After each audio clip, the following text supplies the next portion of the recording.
Skjalmod, you're in this great hall, the king's throne room in King Castellan.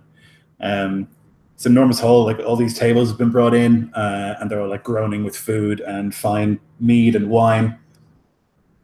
And you can see like the king's throne at the back of this room. There's like big white stone chair, and above it like this huge tapestry with like the history of the kings, and hanging from various pieces of the stone walls around there are tapestries too, and a great hearth at the center of it all.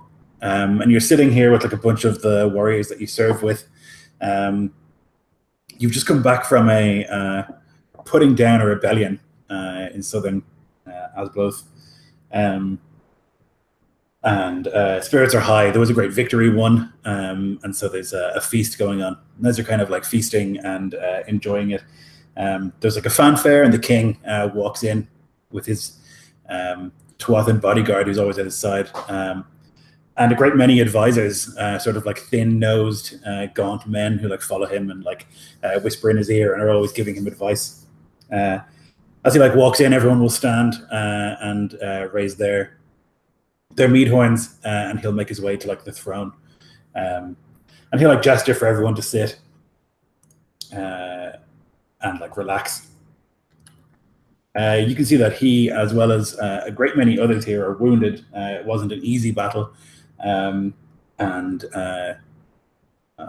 not everyone made it home. And quite a few of those who did make it home are badly wounded, and many of them are sitting here with like their arms in slings or their legs bound up in the aftermath of the battle. And the king will stand and he will say, "My warriors, we have won a great victory against the treacherous Jarl Vogi.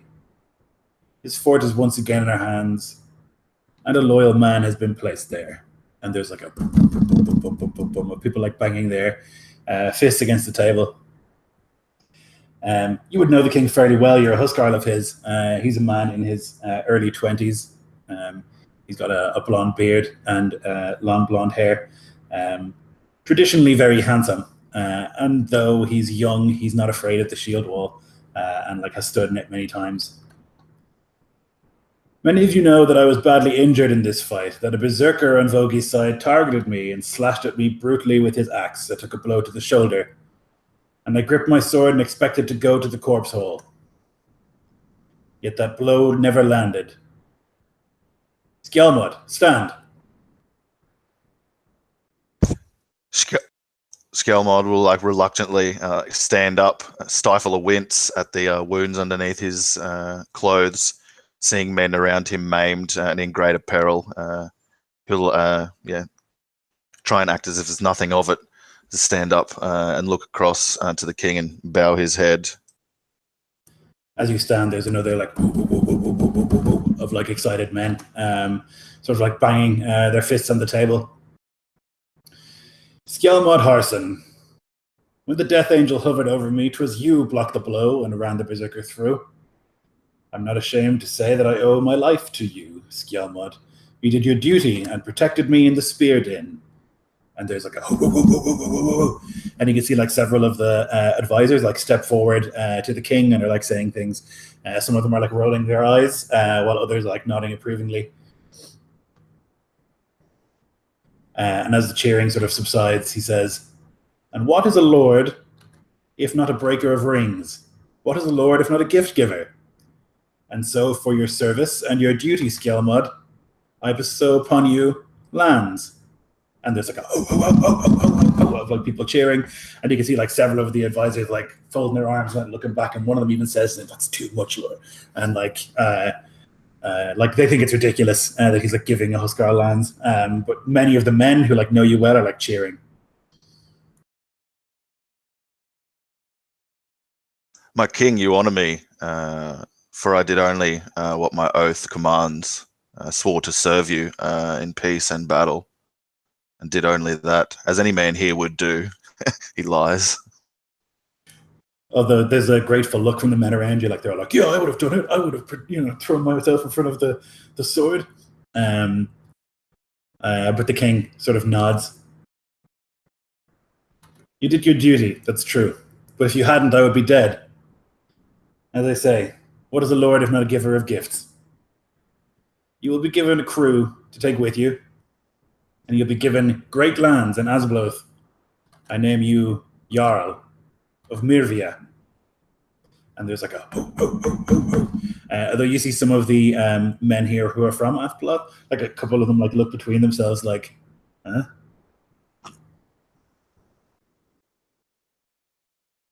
At that, he's shocked, but he quickly gathers his senses, wondering at the extent of the king's planning that went into giving this swathe of land.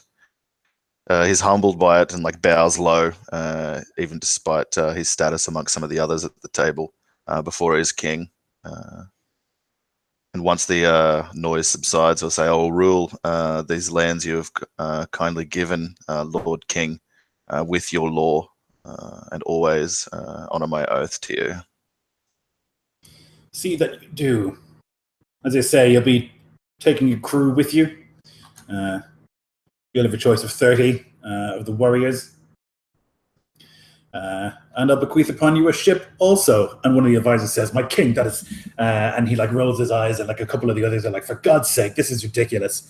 At like the silly offering.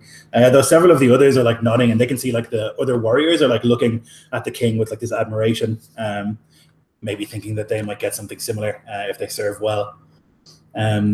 He says, "I will make introductions to the Jarls near you. They are hard lands, Skjalmod, but you are a most capable man."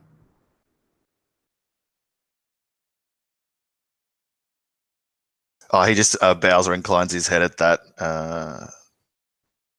but won't speak.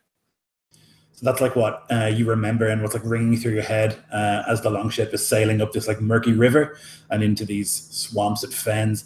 There's an insect that like lands on your neck, and you like slap it. And Chilric is prattling on about the swamp.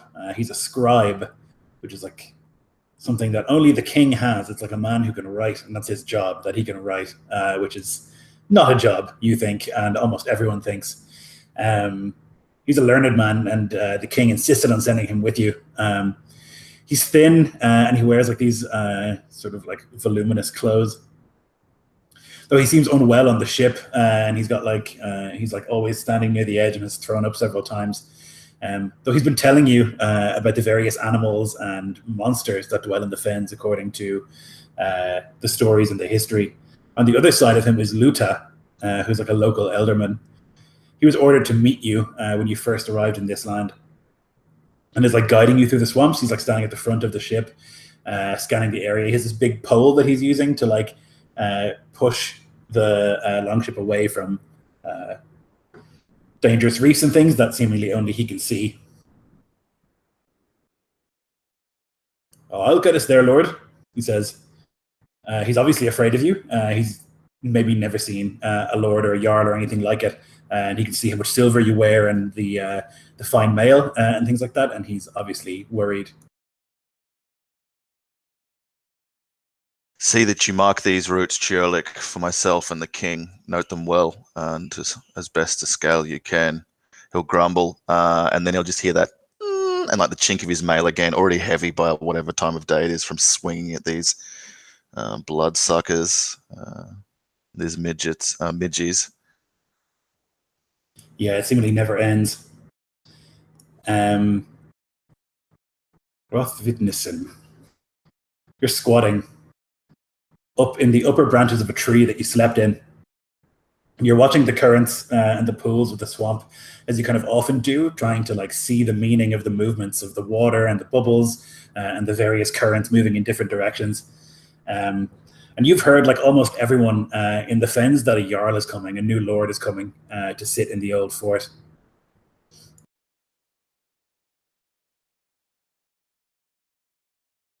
Yeah, Rothwitnessen's eyes are just kind of scanning up and down, seeing the ways that the water ripples, the way that the waves move up onto the shore, the ways that the bugs move into the air. All of these things, as always, are omens, signs of things to come, things that are. He knows that the movement that's happening around him in the bugs and in the waters, in the winds, that change is coming for these lands, so for better or worse, he cannot yet determine. As you're squatting in that tree, barely visible, like covered in muck and moss and various greenery, you can see and definitely hear the procession as they move like mammoths through the swamp. It seems that they've like gotten off a ship and they're like squelching through the swamp. A line of about 30 men, maybe a little bit more than that. And you can see like their fine, bright, shining weapons and mail, and you can hear every splash, shit, fuck, splat of like their noises they like move through in front of your path. They're quite a distance away, and you can see that they're heading towards that old fort where there is a village.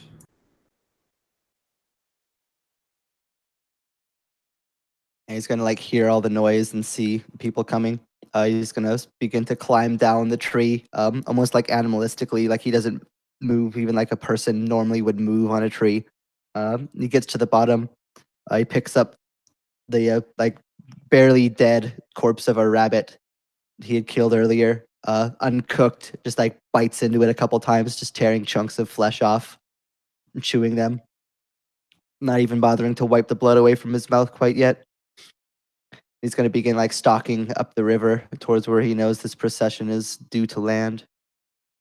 So as you like climb down from the tree and like pick up the rabbit, you can see this movement in the water. It's a rifafisker, which is like a huge fish. It looks, from what you can see, to be like 6 feet long. It's like a catfish that dwells in the swamps here. And though you can see like the Jarl, this like new lord moving with his procession, you also see this like great treasure in the water, a rare treat.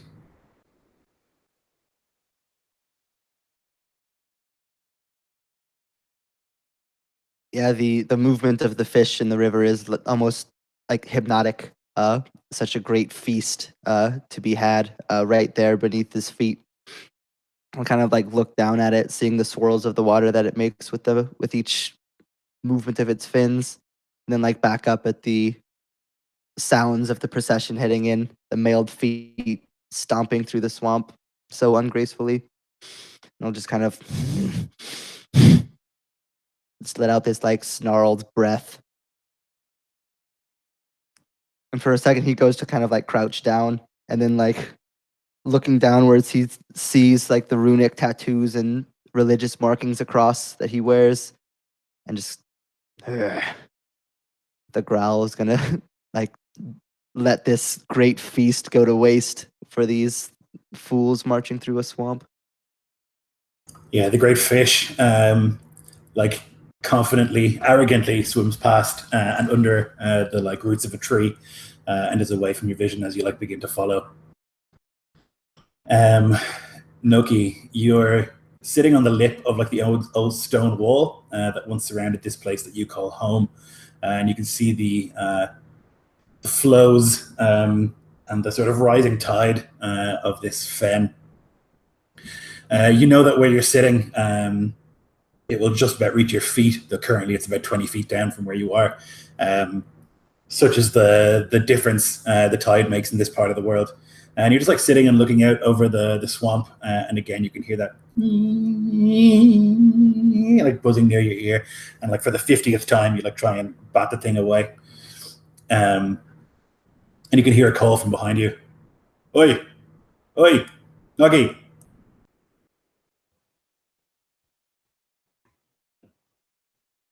Noki's been picking at the pock-marked cheek of his, and he pulls free a scab, putting it in his mouth and chewing on the leathery thing before he turns round to see who's calling to him.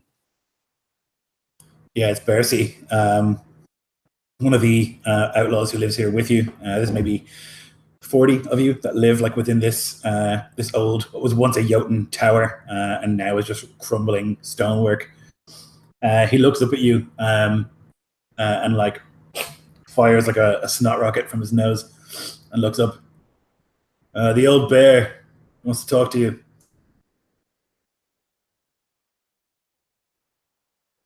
What the fuck for? Some spear lord has like come take over that village. He's worried. Spear Lord's come to take over the village. Who did he piss off? Yeah, that's what I thought too. But apparently he's got men with him. Ah, all right, okay. Watch out, he says as he jumps down, sending a splash of water covering the leggings of this man, this Bercy. Yeah, there's that fresh stench of like stagnant water. He like looks down and looks up at you, looks back down, and then spits in your boot.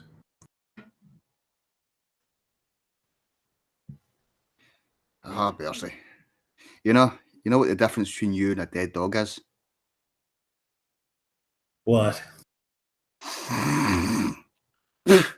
Spit on his boot as well. I wouldn't spit on a dead fucking dog.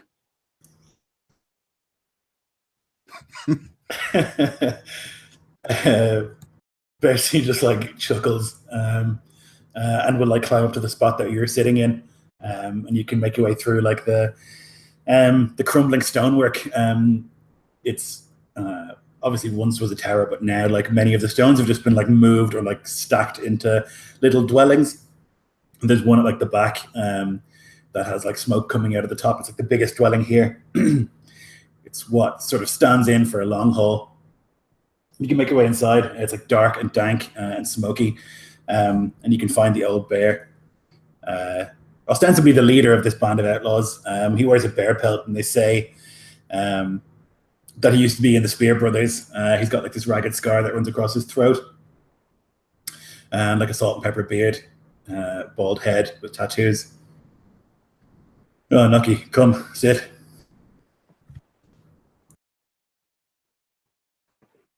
With most of the other denizens of this place, Nocky's probably rude and arrogant.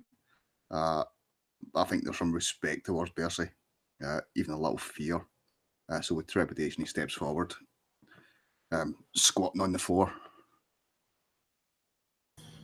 He like polishes off like a chicken bone and then like crunches on the actual bone. So some Jarl moved in here with men in fucking mail up into what used to be Vogivik over yonder. I don't know what they're going to call it now, but from what I hear, he looks like he takes himself seriously. Those are the worst kind.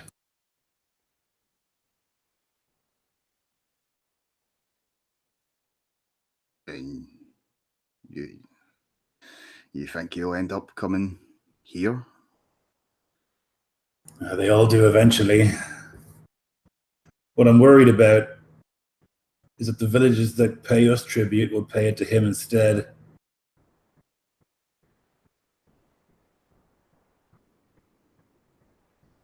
I would, if I was them. Yeah. I spent a long time building up fear and respect among those villages and making sure they give us what we need so we can manage out here in this shithole. What I don't need is some arrogant spear lord coming in here and trying to bring law to the place. It's the hope that he brings that's probably more worrying. And say all this fear and respect you've built up, all it takes is for one arsehole to walk in, shining armor, well cleaned weapon. Oh, suddenly they've got hope again. Fucking idiots. Exactly. People see a man in bright mail and they think the law is here. This is not a place for law. You know that. I know that. It's not a place for law. It's a place for people like us. It's a place for people who have nowhere to go.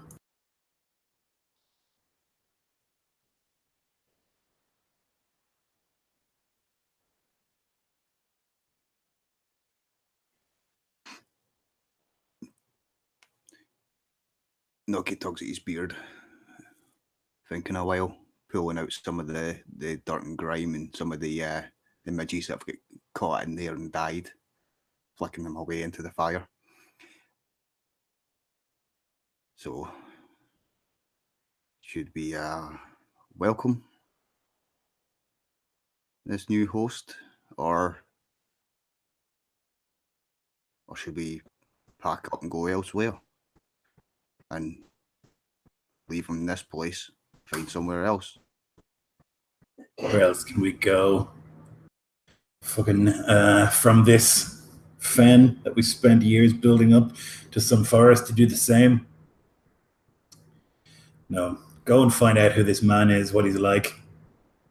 Go and tell him this place is not worth staying in. And if he doesn't listen? Then we'll have to give him that welcome we talked about. I look forward to that. Aye. He like reaches behind him and pulls out this like scabbard and this like sayax, and it's like covered in furs and like oily skins. He'll like pull it out and it's clean and like well polished, and he'll like put it back. There you go. So he doesn't think you're a scumbag. Is this all it takes? Well. You know those folk. They like clean things, bright things. True enough.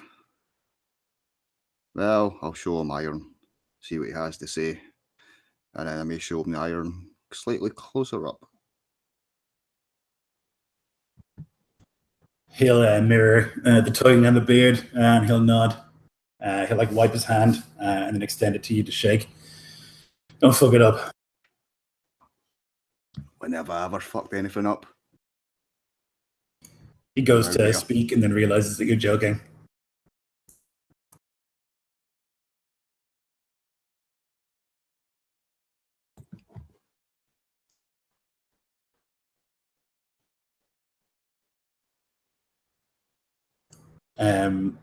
Skjalmod, you've been walking now through the fens. You had to beach the ship. You couldn't take it any further towards the village. You think, well, according to Luta, it's going to be 2.5 hour walk away. Though it feels much longer as you like walk through these endless like puddles and wetness.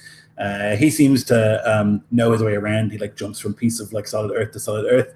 Though your weight or maybe your clumsiness leads you to step in more than one puddle. And there's like a rain falling, and you have that like awful feeling of like heat from walking in the armor, but you're also soaking wet from the rain. And constantly there is the of the mosquitoes and the midges.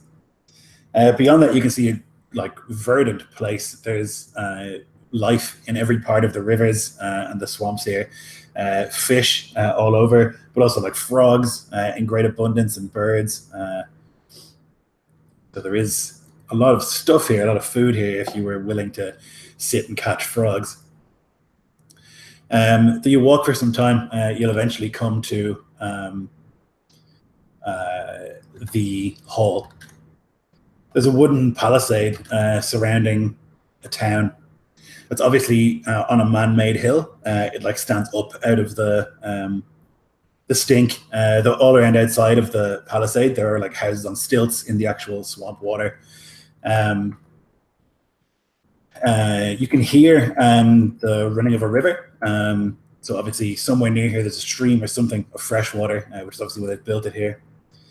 And you can move in through the unmanned gates and see great many houses, many of them up on stilts, built either on stilts or on the like natural rock or the unnatural hill that's been built. The path like snakes up through these houses and then upwards to the second tier of buildings, which are slightly larger and grander. Until the very top of the hill, there's like a walled enclosure with like a broken down palisade, and inside a stone building. It's got stone walls, though a thatch roof. Looks like no one's lived in it for a long time. There's like smoke marks all along the stone. But this is your hall. And Luta would say as much, and he'd like beam at you. "There you are, Lord. Finest place we have." What is the name of this place? Oh, well, we used to call this place Vogivik. Who was Vogu? It was a jarl a long time ago.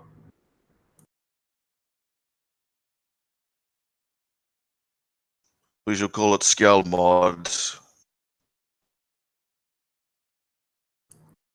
As you say. Have the gear brought up. The servants and men set to work cleaning this place up. Fix that thatching in the palisade. Kjolek. How many leagues from the ship did we walk to here?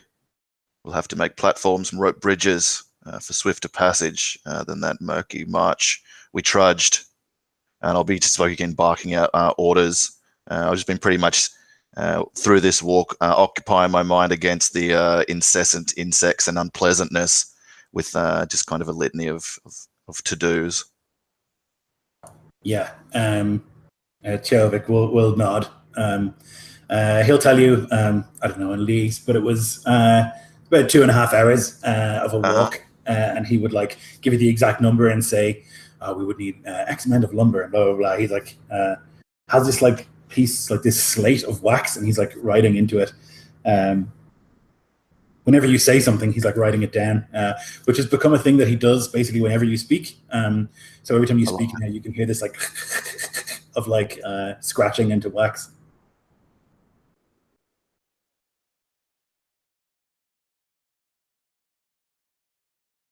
Yeah, I'm organised to have what provisions we have go through to host a feast tonight for the people of the village and the hold.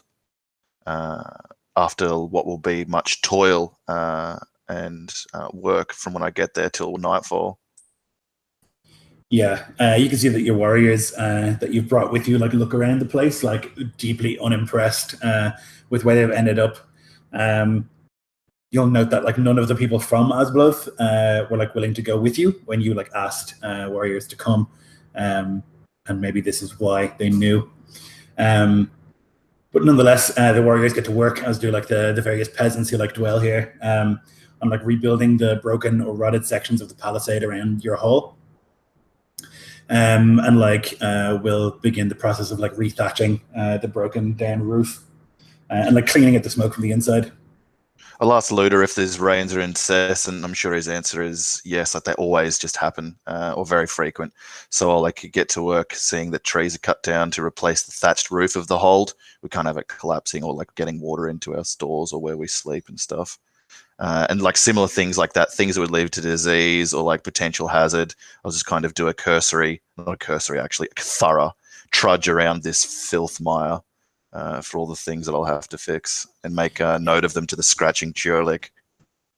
Yeah, this is it's pretty big for a settlement. You think there's maybe 200 plus people who live here in this place.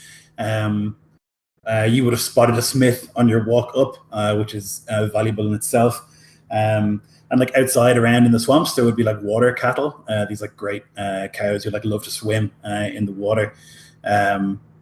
And like bathe themselves in the muck. There's also like chickens and goats and things running around the place, and pigs as well. So there's pretty significant stuff here. It's like not it's a shithole compared to where you're from, but it's sounds excellent. It doesn't seem as poor as you would have thought, you know. Yeah, I can probably understand why, given how verdant the place is and how much life there is for them to survive on. Yeah, and how much potential there is for trade, considering we have a ship that connects to a river, that connects to the king, and this place of more like food than what people want to consume who want to come and live here for obvious reasons. Like it stinks, it's full of insects, but yeah, there's largely potential. I'll ask Luda, who speaks for the gods to these people? You would know immediately that he's nervous. His like eyes dart left and right, and he would say, well, Lord, there's some with a few different. There's the wolf, who comes sometimes, and there's the fen witch.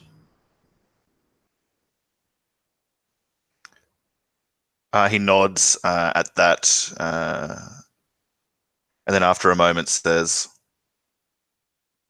"How often do they come, and can they be called or summoned?" The fen witch never comes here, Lord. She stays on her island. He like points vaguely in the direction. We go to her for healing, for the birthing of children, things like that. She sounds like a goodly and cunning woman. And this wolf, He wanders, Lord. They say he's blessed by Odin's rage. He'll come, I imagine. He'll know you're here. good, he says. Make preparations, a few men, for tomorrow. I wish to go and speak with this fen witch. His eyes kind of widen. Aye, Lord, I will. That should be all for now. I'll see you at the feast.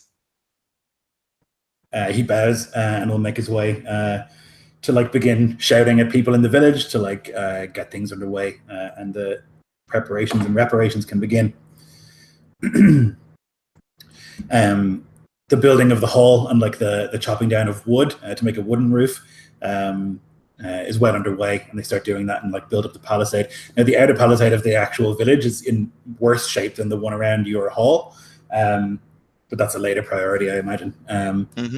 Yeah, I'll prioritize everything based on like in a defense of the stone parts of the buildings, and then kind of extend it out from there. Also get Churlik to send people who know the swamps well, like Luda, but not send Luda himself, to the various settlements who now owe me fealty by King's law, and demand, or not demand, maybe summons a kind of word for the same thing.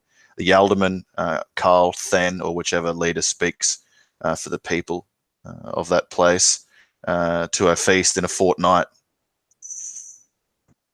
Yeah, he'll like scrabble and scratch into his wax tablet as you speak, and he'll like find messengers and like young boys to go and deliver those messages. See that they're well provisioned and dressed appropriately, as befits the message they carry, Churlik.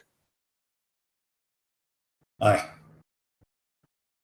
I want none of these fen lords to think they are besmirched by the sending of a boy with missive to them. Understood, Lord. See that you get yourself some food and quarters nearby to mine. And he won't say thank you, but that's the closest he gets with his like face and body language and demeanor to Churlik.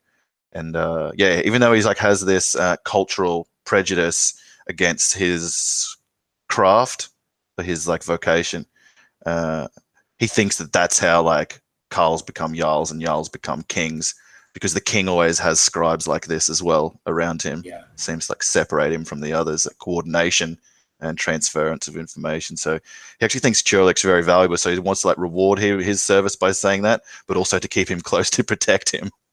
Yeah, This spy. This spy. Yeah, that's it for now. Yeah, he'll get people to like clear out a nearby dwelling. Like there's a couple of buildings in the upper sort of palisade area, and one of them could be cleared out for him to dwell in.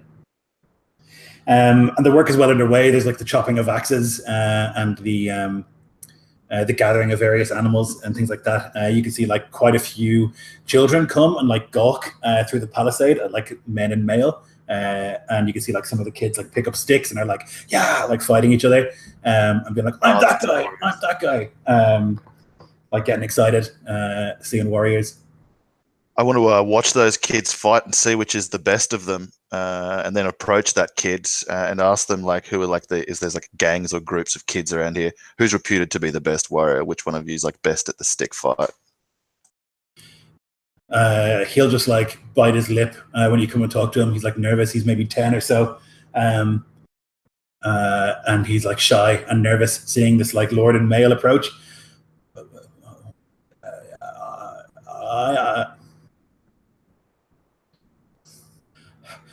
I'm good, Lord. Who's beaten you? Who's beaten you in the last month? Only Hakon. I'll tell another one of the kids, bring me Hakon and I'll give you some food. She'll like nod and rush off to find him. It's like maybe 20 minutes later, and they'll find this boy of maybe 11. He's like scratching the back of his head, like, why is he here, kind of, and he'll like look and see the warriors and have this like wonder in his eye.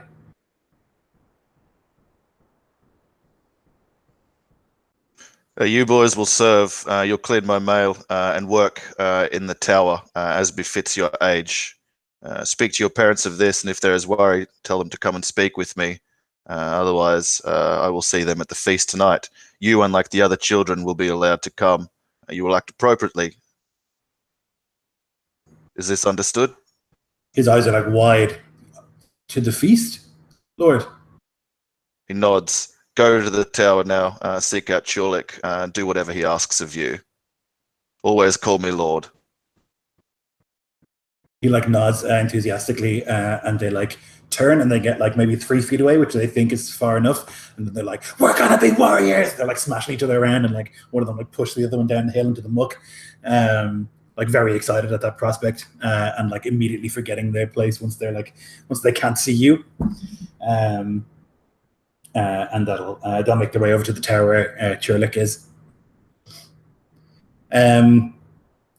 Hrothvitnison, you've like dragged the remains of that rabbit, and you're coming up to the gates of this settlement. You can see up at the top great work happening.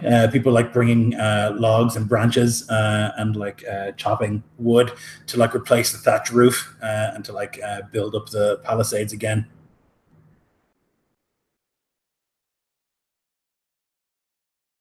Yeah, he'll like take another couple bites out of this rabbit corpse, and then having cleaned a good portion of it off from the walk, we'll just toss it onto the side into the swamps as he approaches.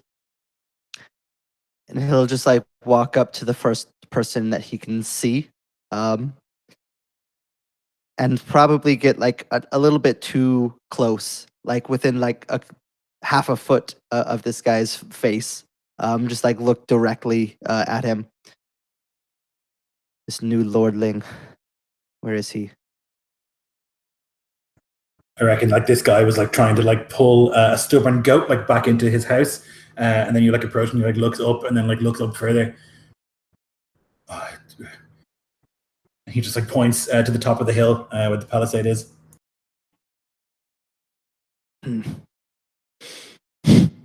He's no lordling. He's a lord, spear lord. That's what they say about every warrior who comes into these swamps, and they all end up dead or elsewhere by the end of it.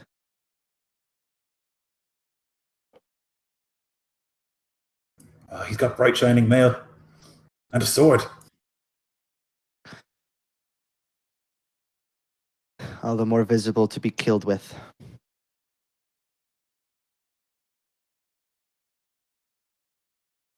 Doesn't know what to say to that, and just like pulls the goat, which is like he's like trying to pull it back into the building. Yeah, he'll just turn away from this man without any formal goodbyes, and just begin walking towards the direction that he pointed, towards the hall, I would imagine. Yeah, you can like move unmolested until you get to the actual gates, where you'll find like 4 warriors in mail with their arms folded, standing there. Like one of them is like chewing on like a reed that he's picked up. They'll like turn to look, the 4 of them, and then like they'll do this sort of face of like, what the hell is that? And then they'll like kind of stand up straighter and put their hands on the hilts of their weapons. It's far enough.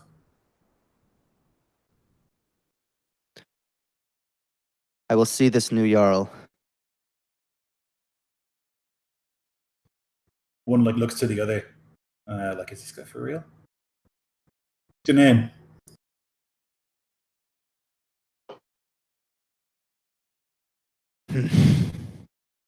It's just like already impatient at the prospect of like even being stopped, and it's like visible on his face. Like he kind of like starts like scratching at his shoulder. The people here called me Hrothvitnison. Bet you don't call that often. One says to the other. And then he's like trying to say it like, what witness? Like sort of making fun of the name.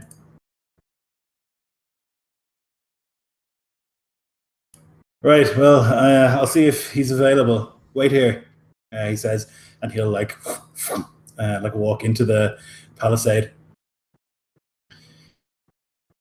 Einar finds you, Lord, and he'll like cough to get your attention.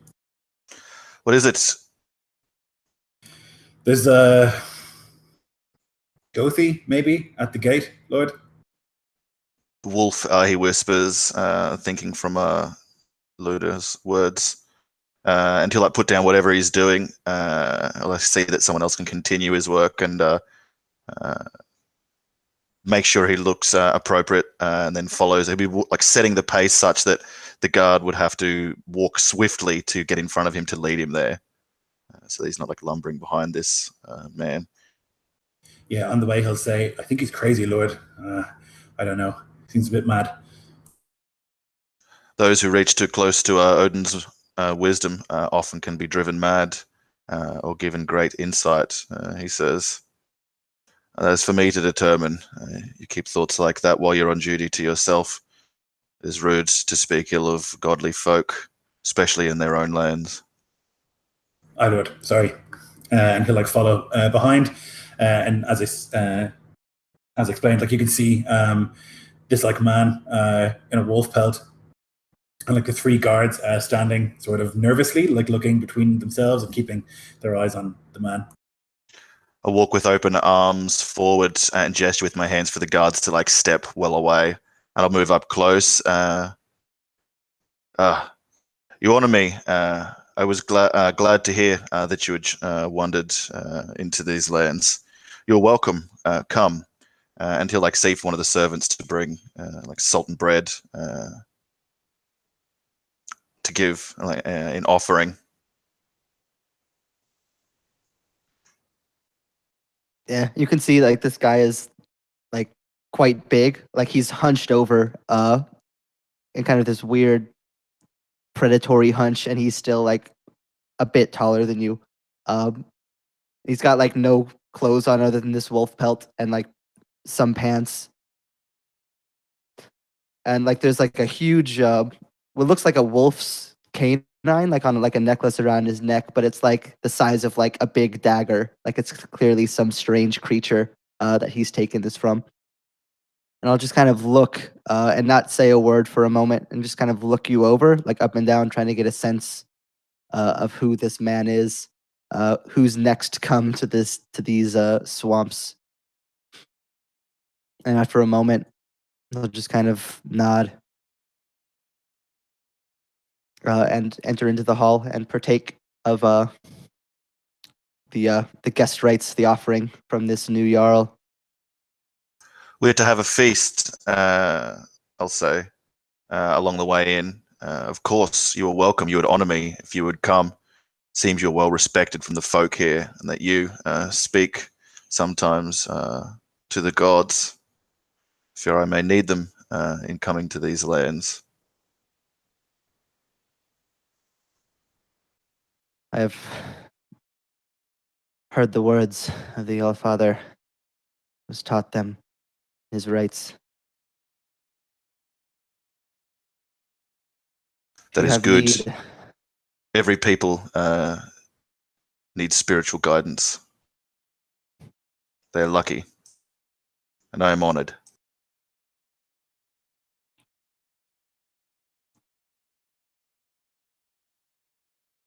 He's going to kind of give you a strange look.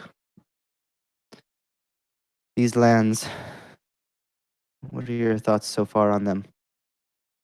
He's going to kind of like quizzically await your response. They're like Gunland girls. Wide, wild, and full of life. They also seem hard and unforgiving.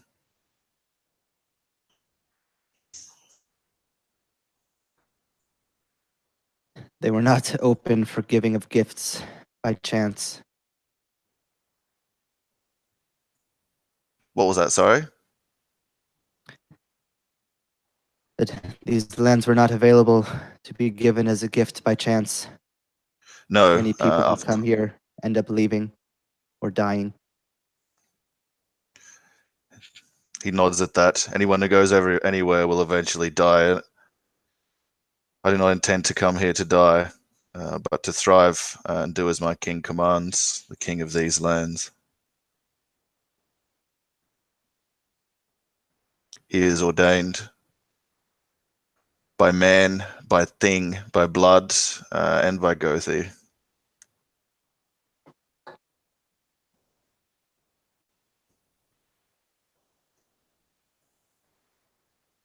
Hmm. What do you think?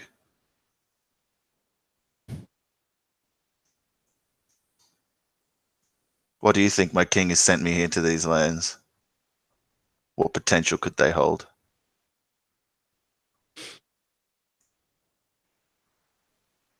These lands are not unlike the wolf, the great aspect of Odin, Hildalfr.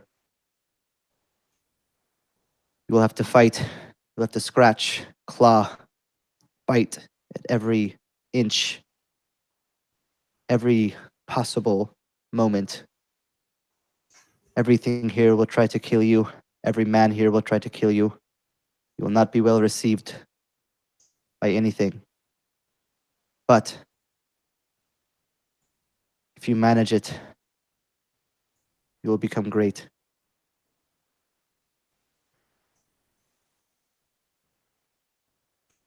He's given you this like stare, like, have you seen this? Are you speaking prophecy?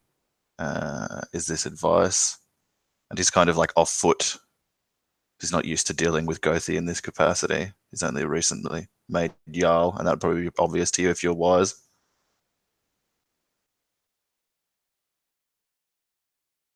He'll just nod in thanks for the words.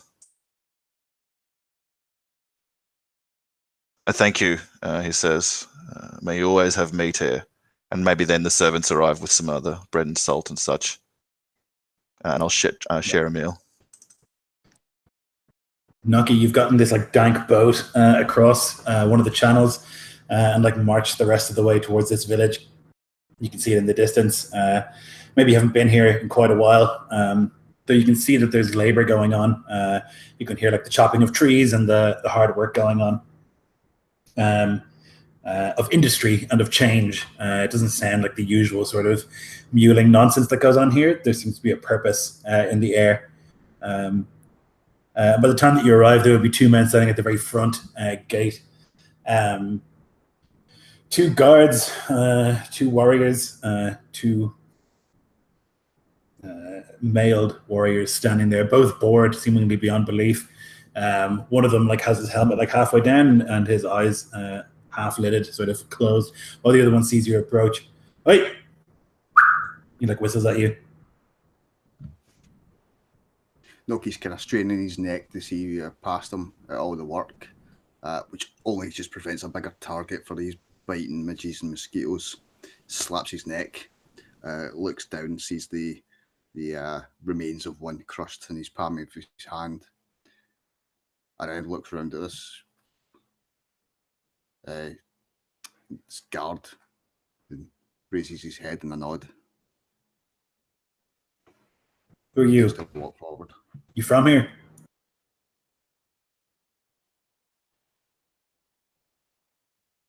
From nearby. What are you here for? Well, come to pay my respects, of course. I'm sure I'm not the only one. And they look between each other. Right. Don't cause any hassle. And he just like inclines. A broad grin. Noki will walk past. But he'll give an eye to the kind of the armor and weapons that they're wielding, kind of getting a judge for the quality. And Yeah, it's exceptional quality. You think, like nice mail coats and like quality weapons, castle forged steel, things like that. A lot nicer than the things that you would carry, apart from this like particular AX that you've been given, so that you can look like you belong.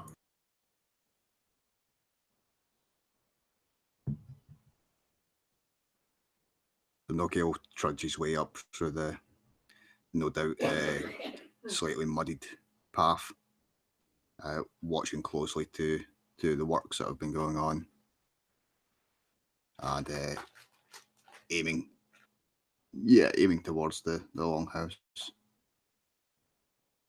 So there's a mirror of the scene that happened previously. You like get to where the guards are, and they kind of like look you up and down, and one of them goes off to see if the Jarl wants to speak with you. There's a man at the gate, Lord. Says he actually like says that, and then he realizes that you're talking to the Wolfman, and will like stop speaking.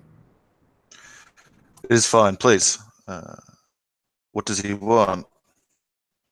Says he wants to pay respect, Lord. Let him in to pay them then. See that he's brought here to the hall. Aye. If his weapons are on him, leave them at the door, but let him pass through the gate with them.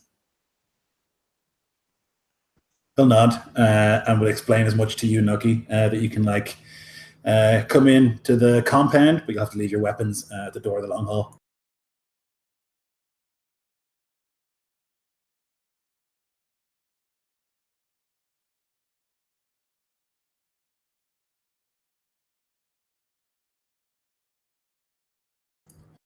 And you'll be guided in to the actual long hall, leaving your weapons at the door. And you can see inside, like there's a fire burning. That there are like men and women like trying to scrub the smoke marks off the stone, and like put down fresh rushes and things like that onto the stone floor. It's easy to spot where the actual lord is. The shiniest and the wealthiest person here by far. He sits opposite maybe a figure that you recognize, this wolf chosen of Odin.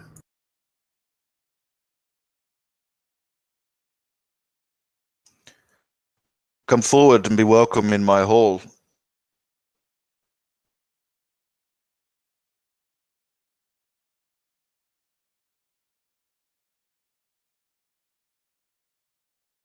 I am Jarl Skjalmod.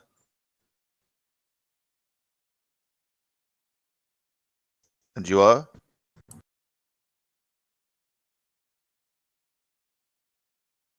Did we lose Jax?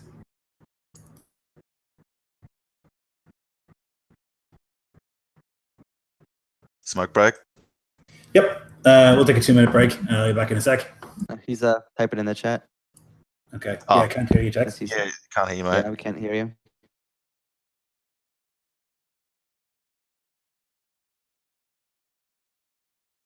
Right, we'll take a quick break anyway. Get a coffee or whatever, and we'll be back in 2.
I think we can hear you now.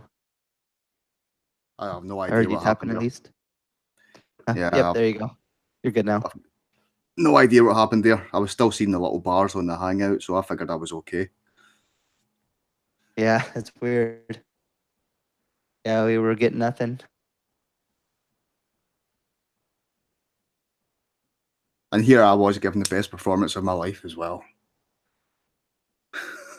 I know. Imagine what great speeches we missed getting sent into the ether.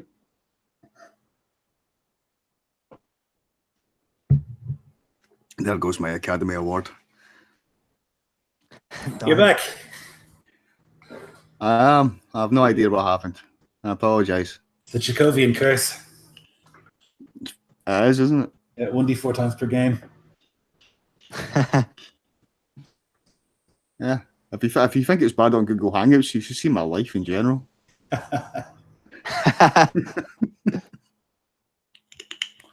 But if you don't laugh, you cry. This has been dank and delicious so far. I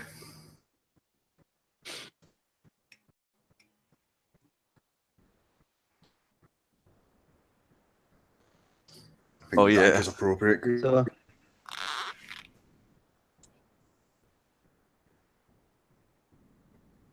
Are we all back?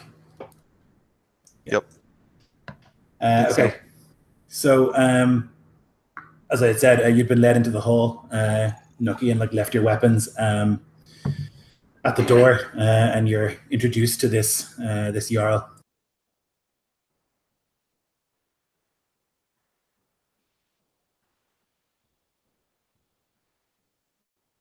Yeah, as he cracks his back, he's still stiff from the boat ride here. Assuming that he's been motioned forward at this point, he'll take a few steps. A respectful distance, keeping slightly back from the wolf, but maybe slightly more forward than most people would choose to go.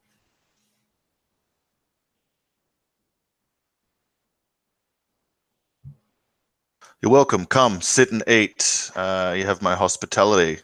I'm Skjalmod. Who are you? Noki Gamerson. And you see a look come across his face, almost like the next word he's about to say is entirely alien to him. And there's a slight questioning, as if he's using the right word. Lord.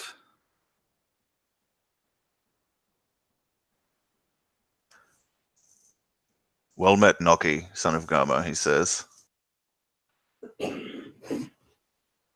sit down and he'll pick at some of the nearby bread. From where do you hail?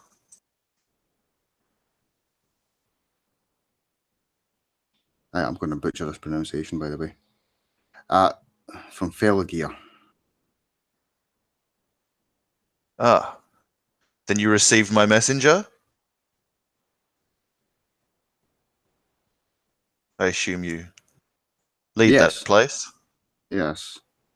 It was fortunate that I was already on my way here, and we met each other on the way.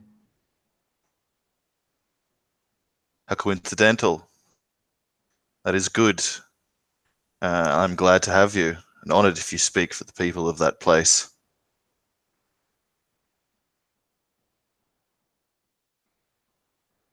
Oh, the honour is all mine. Though I do wonder what brings one such as yourself here to this place. Duty.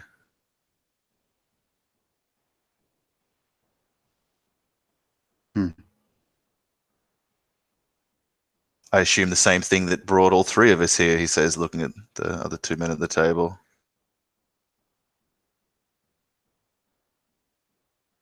Duty to God, he nods to the wolf. Duty to kith,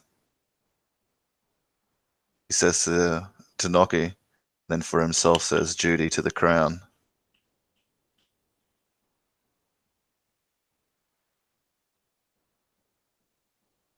Always someone in more shinier armour, isn't there?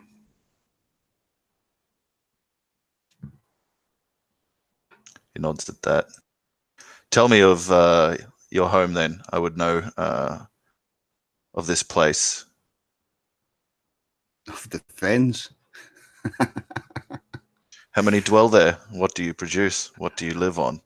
How many shields can you raise if need be? I can't answer the number of shields. I don't recall the last time that was ever done in this place. What we produce? It's fuck all, really. You eat what you catch. The wood here doesn't burn well, splinters too easy. Although if you know how to work it, it isn't too bad. Really, you've found yourself in a deep shithole. That's where the strongest trees grow from. Did you see that hill that rises over the marsh when you came in? Aye. He nods, Well, though the fog hung heavy over it. it always does. You see, there's a story about that hill. See, when the people of the fens execute a man or woman, they throw their corpse into the bog, where it's sucked down into the mud and muck, where it's forever out of view of the All-Father and denied his hall forever. Well, they say that the bodies don't just sink to the bottom, that they float through the mire and come to rest under that hill, and that hundreds, maybe thousands of dead within the bog end up there, and they've pushed up the land, all those rotten corpses creating their own barrow from below. They also say that one day that hill, that barrow, if you will erupt and spew forth the dead from an open infected wound, like pus seeping from the earth. And they say that those killed in cold blood and disposed of in the bogs will spearhead the charge of the again walkers. Cold fire as vengeance as they seek the blood of the living. You see, that's the kind of place you found yourself in. Place of dead, of rot. Don't get me wrong, there's life. But there ain't life worth having. Wretched and fucking hopeless. Then why are you here? Got nowhere else to go? Then the worst place you can describe? Why? Nowhere else will take me. I see. Yet the people of this fen would have you be their voice? I think we can agree I speak well. You do at that, and he'll like refill the mead horn. You must forgive the old bear. He did intend to come himself, but since I was already on the way,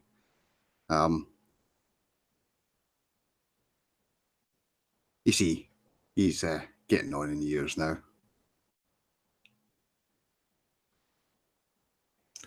He nods at that.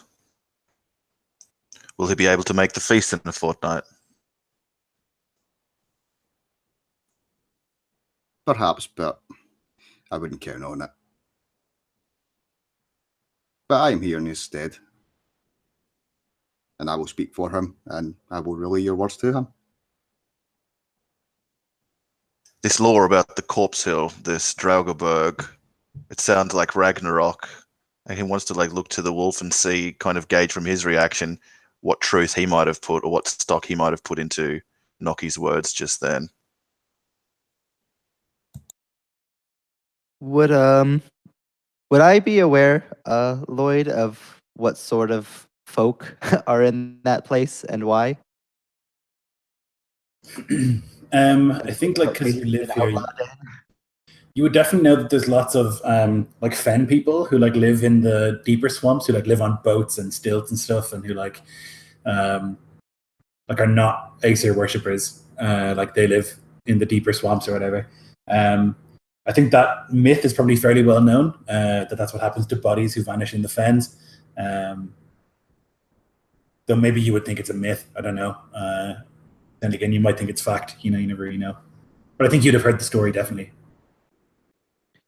And would I be aware of this that basically that Noki and his folk are outlawed or have been in the past, and that's why they're there?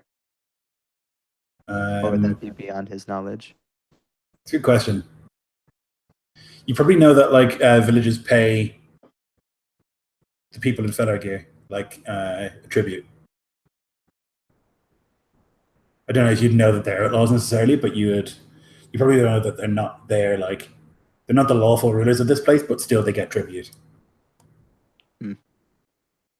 Yeah, Hrothvitnissen's face, Skjalmod, would be just blank, as if like staring at everything and nothing. Like it would be almost impossible to like gauge a meaningful reaction. Like the words that he's saying could very well be babble, and they very well could be fact. But like he gives no sign of either as he talks. Do you have the capacity to speak oaths for your lord? I'll ask of Noki.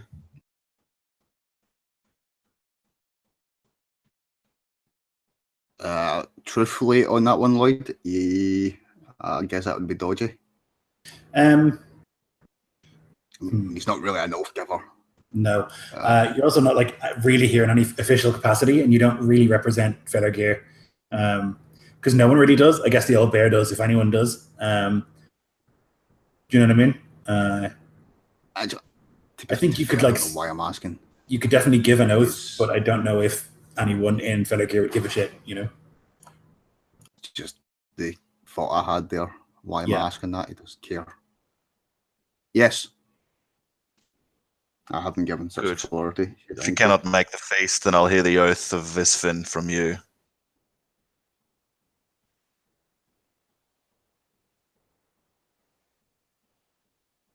He just gives a nod, fills the meat back up, dunks a chunk of bread in it.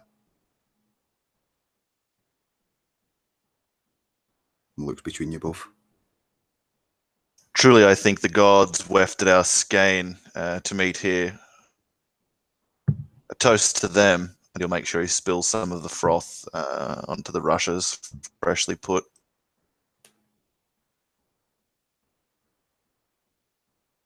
Odin. He'll just raise up and say.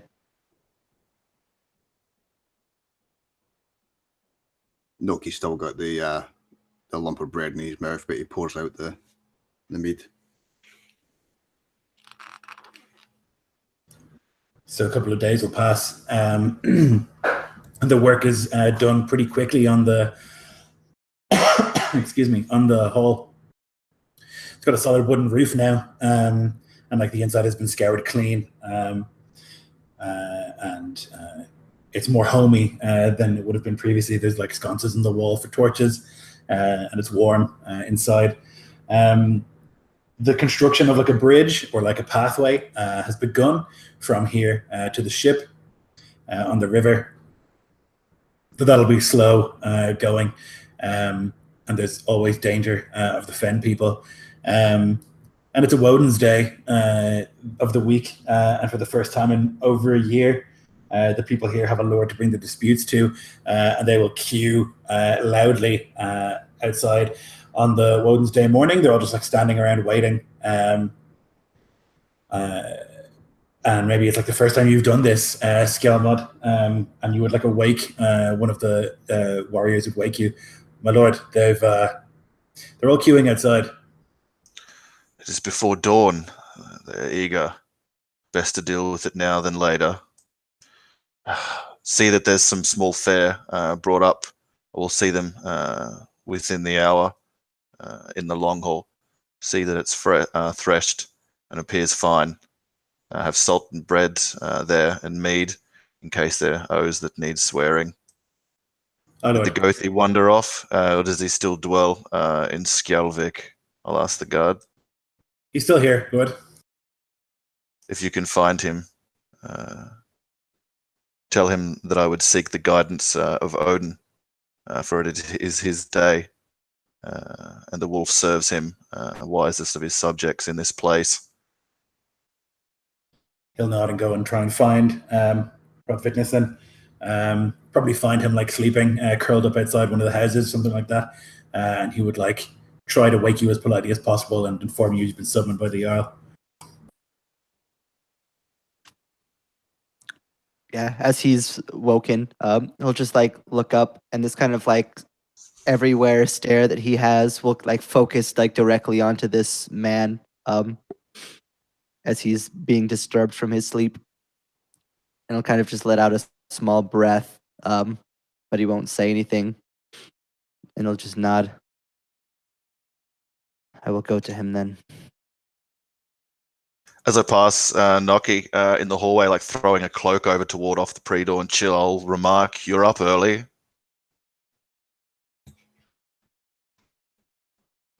Force of habit, Lord. You have to get up early in these parts. Oh, that's strong mead. It is fine Gunland stuff. My uncle, he brews there. My regards to your uncle. You're not the first to utter regards to my uncle on account of that mead. And he'll like kind of like stifle like a belch for himself and say, "You spoke well, as you attested. A fine mouth on you. Perhaps would soothe my words and thoughts at the Woden's Day, were it to be spoken by you, a man of the people, so to speak, who speaks their mother tongue. What do you say? Will you sit on my left hand at the council this day?"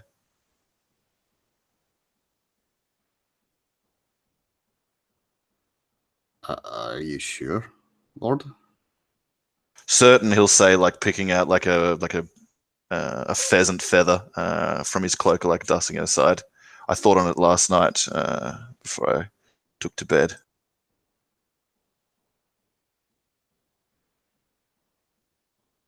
He rubs at the back of his neck. Half worry, half sore head. It would be disrespectful to say no, of course. Yes, if I commanded it, well, it would be worse. But truly, I am asking. You represent the alderman, this bear. I would have both the wolf and the bear if I am to decide upon the fate of the people of this land. No.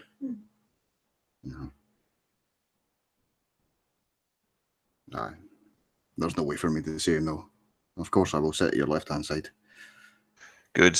Water is being warmed if you wish to wash, and food prepared. I will see you there before the hour is done.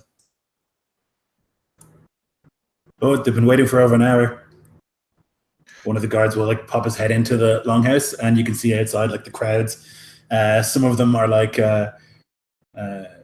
handing out like bits of bread or whatever to people down the queue or whatever. There's loads of kids like running around the place playing at swords. Although you'll see that Hakon and Ethelm are both standing with Chilric at the back of the hall. Yeah, unfortunately for them, I would have had them up before dawn, scrubbing mail and such to appear as a bright lord befitting the Woden's Day Council. And I'll make sure the guards let the people in on an orderly fashion and are not harsh with a single person within reason. I want the people to feel welcomed into coming to speak rather than conspiring. Yep. Because of fear of ill treatment.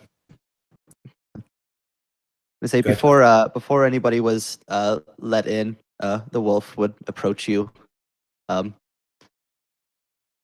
Good morning on your God's day. Yes, I may. Words from the All-Father for his day and for you. For this occasion, these people, and as he says these people, he'll kind of like eye towards the doors, but then also even at Noki next to you. The unwise man thinks all who smile and flatter him are his friends, but when he shall come into court, he shall find there are few to defend his cause.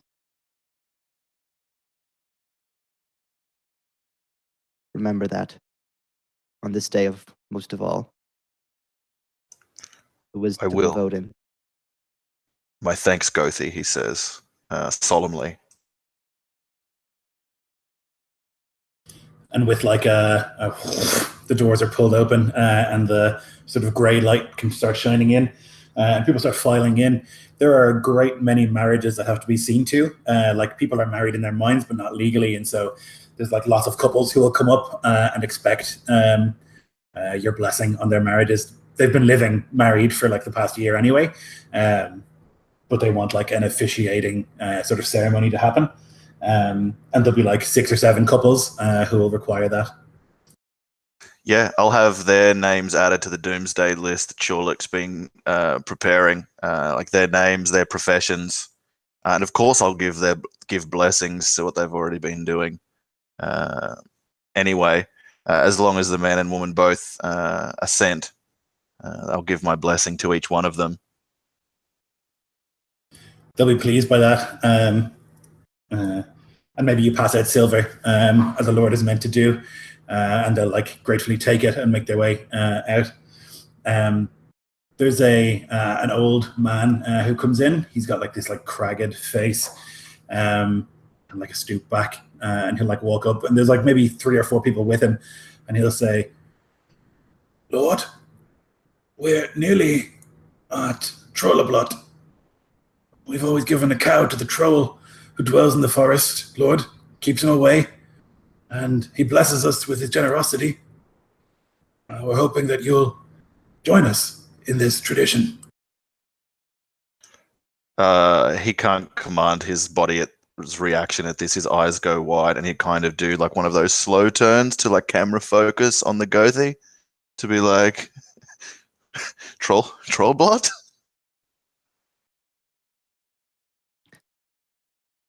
What would the wolf know of this troll blot? I think you know that there's things that live in the woods, in the fens, and you haven't explored, 10% of it really. You would know that there's a tradition that these every 6 months that they will go and like bring a cow, one of these water cows, and like leave it at a thicket in the woods. And seemingly there's like some sort of transaction that happens there and something blesses them. The people are convinced that it's a troll. Yeah, and the wolf would just kind of turn over to meet the Jarl's gaze, just kind of give like almost like a casual nod, like, yeah, Trollblat, what about it? From what I hear of this, would any of it contradict the law of the king? I don't know. I think your concern would be that trolls are Jotun creatures, and like Gunlanders don't tend to get along with those. But other than that, I think like it's just a religious practice, to some extent. It's maybe like a fringe religious practice. Yeah, 2 cows a year seems fine enough for a cultural tradition. I just don't want to like have like some gunland lord from the king come in and be like, "Oh, we hear you've been like giving stuff to trolls, like you're an enemy now or something." So if that's not the case, then I'll say, of course, I'll see that the Gothi selects an appropriate offering for this custom. All beliefs inside the law are to be respected appropriately. Meaning no offense, Lord, but and he like looks at the wolf and then back to you. The All-Father hates the giants, Lord. May offend if he goes with us. I see. Then you may select on behalf of the people of that faith, the beast. Me, Lord. Thank you. Is there someone better? Oh, I don't know, Lord. I've been doing it for, all my life. I'm just glad you chose me. Well, you've been waiting since before dawn. The early wolf should be rewarded. Hi, Lord. Thank you. And like the filth-ridden old man and his others will like leave. Please, they can give this cow to the troll that dwells in the fens. I'll make sure Chiolix marking that down. He's got this like raised eyebrow, like to the point where it's almost in his hairline as he writes down troll sacrifice. Like this is obviously some barbaric fringe belief, and he doesn't really get it. And there's like a smirk on his face, but he'll write it down nonetheless. I'll lean into Chorlik and whisper with like a hand raised up to prevent the rest of like this pseudo court to hear, and say, "We have plenty of water and water cattle. We can always make more. 2 cattle a year to keep people happy is a small price to pay. People believe in all manner of things. And If I this don't brings us disagree. the goodwill of those, and so let it be." I don't disagree, Lord. I think it's wise. I'll nod at that and make a mental note to always speak to Chorlik after each meeting to go through that stuff and to have a time for he can air his advice, but not in public, so I'm not contradicted by a scribe. There'll be more like officiating things, weddings, and then like inheritances and things of that nature that you can give your blessing to. It's really just that they need you to say it's okay, even though it's been happening for over a year. But then there's like this like fat man, I wouldn't say fat, portly, who like comes in. He's like old and bald, and he says, "Finally, a lord to look over these disputes. Well, Lord, a year ago, Kenrick Vidarson stole 2 chickens from me, Lord, and when I went to confront him, he beat me and chased me away. It's not right, Lord, that they take from me." Where is this Kenrick? Gallivanting, no doubt, Lord. Gallivanting in this holdfast, in this land, or beyond? He's a drunkard, Lord, I say. Do you?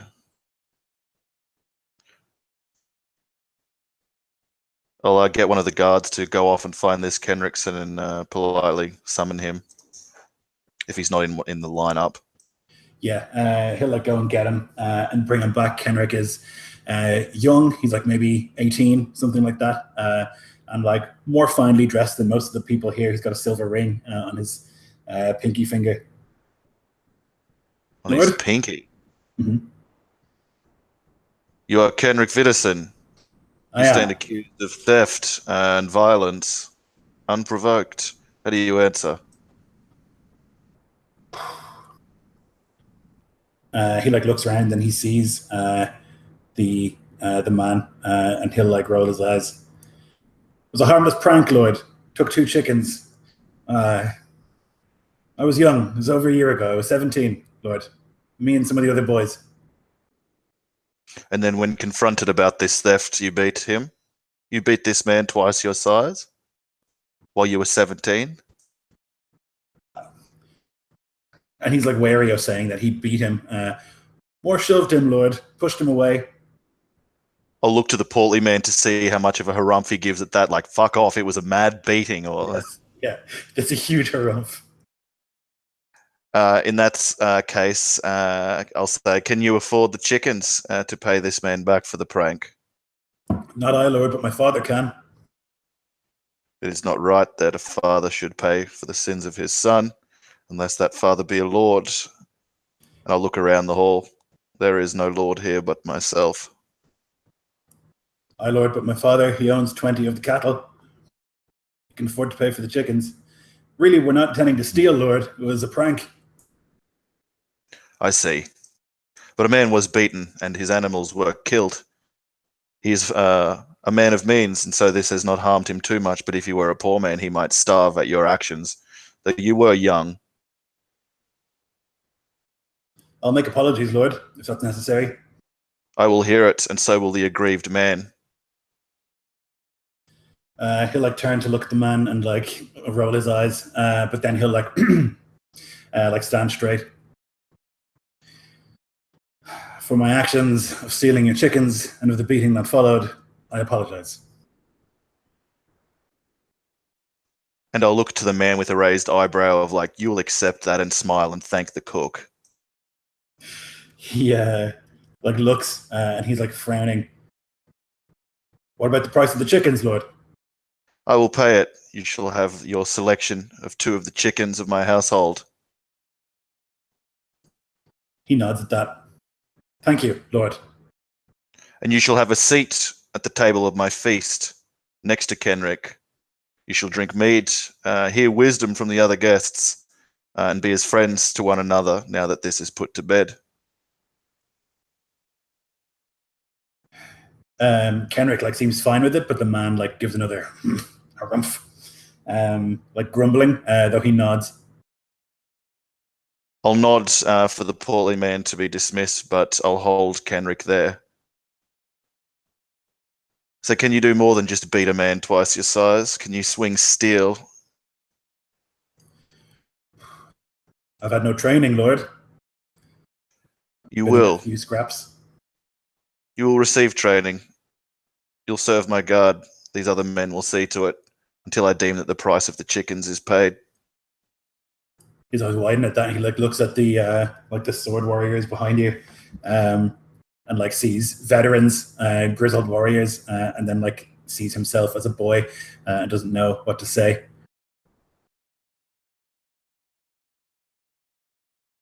While you serve under my house, you will be a friend. I've already forgotten that mewling portly man's name, but I'll speak it now for that as like a warning to Kenrickson.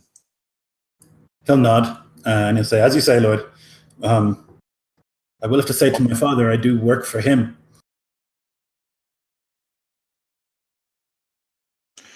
What is the cost of your best water cow?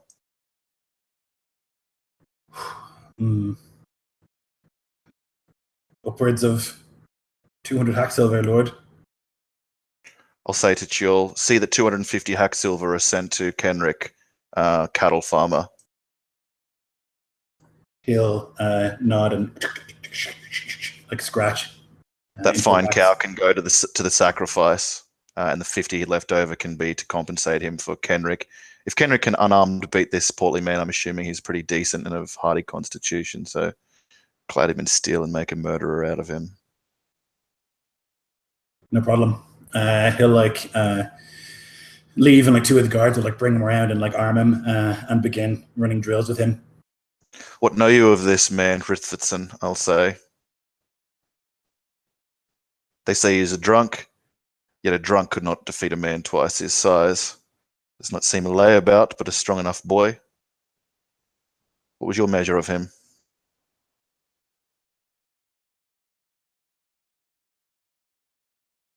I know him not from the past wanderings,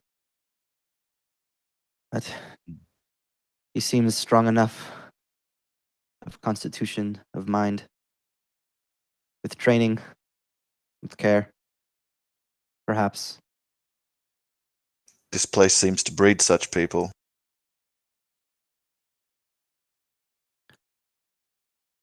Everything must be earned in this place. Those who do earn show worth. It's the law of these lands.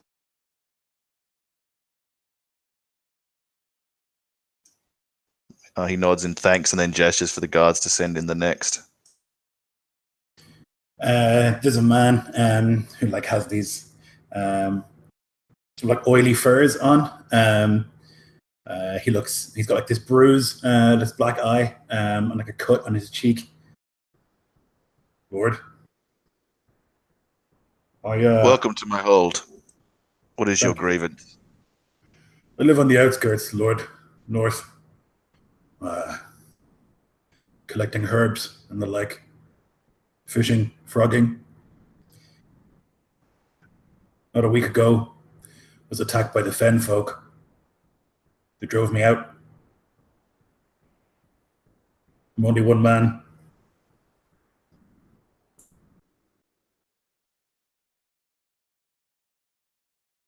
This will not serve, I mutter and will lean forward in my chair. How many of these folk drove you out? Have they done so before? There were 6, Lord. One of them had antlers. Looking fen people. And then he like realizes language. Sorry, Lord. I'll raise my hand. It is fine. You've been aggrieved. You're forgiven. They've hassled me before, and they hassle those who live on the outskirts. Do they speak? Have they parlayed? Or always has there been violence? They can speak. Used to be I traded with them. What changed that? Don't know. In recent years, they've become less chatty, more aggressive. They take rather than trade.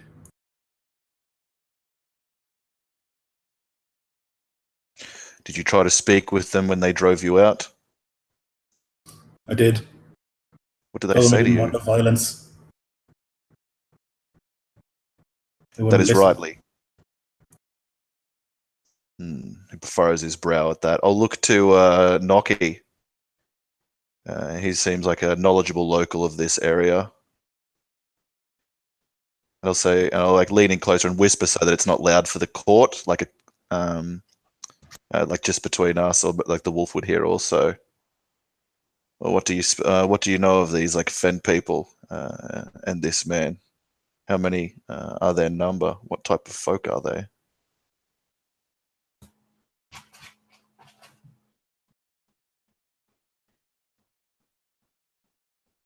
So I'm going to have to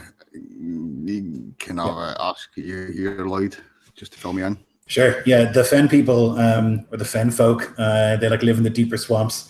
They're not Aesir worshippers. From what you know of them, they worship like old gods, like horned gods and like bird gods, and like worship animals and whatnot. Weird ancient peoples. They tend to keep them themselves, but they do like occasionally like take things from the settlements. But mostly they just like live and like in squalor and like eat frogs and whatever other like low base sort of living that they would have. You would have maybe like scrapped with them once or twice, maybe more even.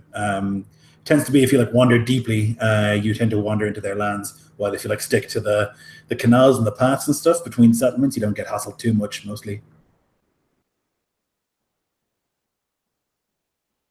So I'll sit forward in my chair and turn to, I'm going to butcher enough pronunciation as well. Skjalmod.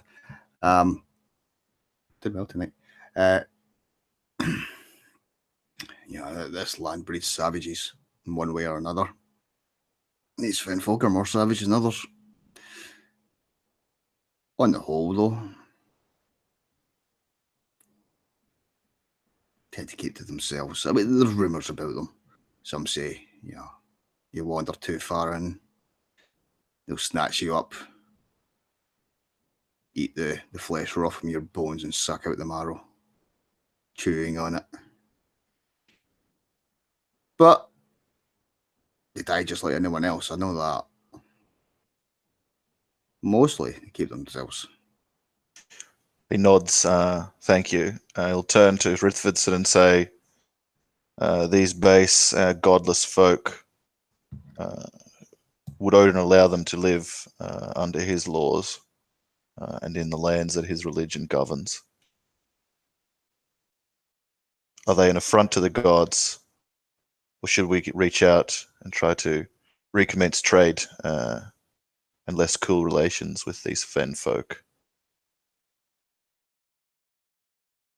So I'll need to ask as well on a quick sidebar here as well. So I know obviously them not worshiping Odin or the Aesir would be, at least to Hrothvitnison, a pretty big deal. But would it like be illegal to do so?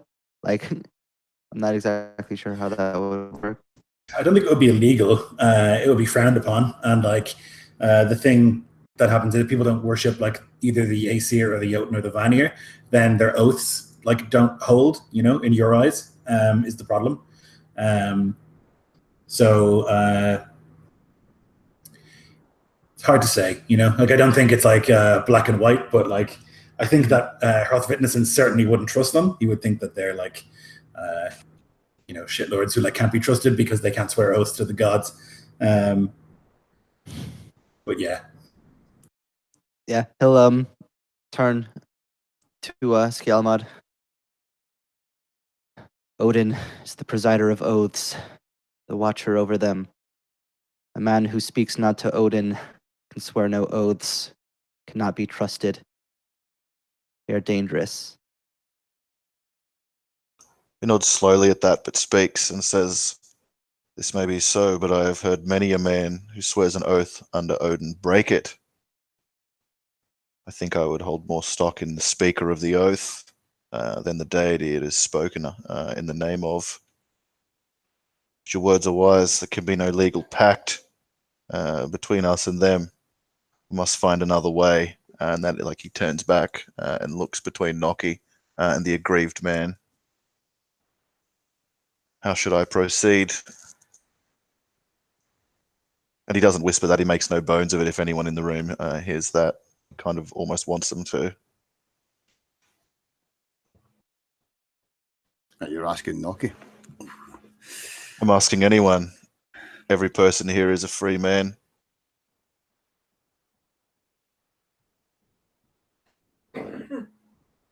I'm going to ask the guy, the grievance bringer. They've taken from you. How many others have they taken from? And how often do they take? Well, I can't say really. I don't really know. I know they've taken from me more than once. And this recent kicked me from my home. Now I live here. No offense, but I like it out in the swamps. Make my living collecting herbs. They don't grow here, not in the same way. Want my house back. I reckon most those who live out beyond get hassle from them. Dirt worshippers.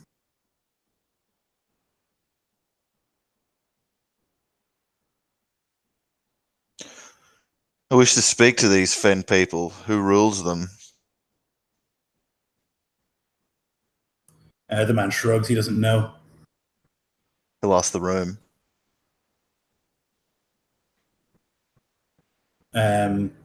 Chilric will say, it's believed that they have a witch of some kind, Lord, who leads them deep in the swamp, though how certain of that we can be is unclear. He nods. Perhaps the fen witch might know more. I have Yuta preparing a expedition that I would lead to go and see her. I'll say to the two men either side of me, "I'd be honored if you would come. Perhaps she might know more."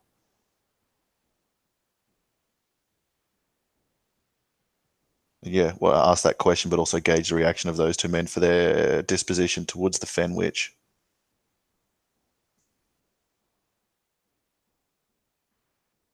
What sort of, if I would know, what sort of witch this person is? Is this like a Not the good kind. Volva, Not the or kind is that you would like. Not a vulva. Definitely a Saith Kona, like a crone who like has lived in the woods for ever, seemingly. Like everyone remembers there being a fen witch in that house, and like everyone's grandparents told them about that fen witch. You know.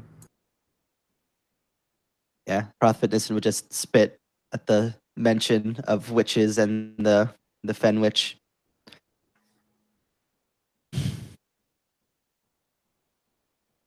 Her magic, her ways, they are not right with Odin, with the gods. I will accompany you only to be wary of such a creature as her, ensure her magics are counteracted by the gods. Says that she has cunning ways, knowledge of midwifery, healing herbs, and wound wise. Is she? If that be her magic, I would not want it counted, but thankful for a companion who knows these lands, for wisdom and protection. Be honored if you'll come. Lots of the villagers will like nod at that. Like she's obviously been kind to them and helps them, so they like agree. For now, Trapper, you shall stay at my hospitality, and something nearby arranged for you in the meantime while I sort this out. You have my words that I mean to fix relations with them and return to trade if that is possible, as you spoke of in older times. I thank you for bringing me this grievance, and I am sorry that you have lost your home and holdings for now. But worry not. You are loyal to me, and I to you, and will fulfill my part of the pledge, as befits a jarl. I will see to this. I give my oath before this council. And then I'll gesture for one of the servants to take the man away to see his wounds tended to and food given. Yeah, he'll thank you and leave.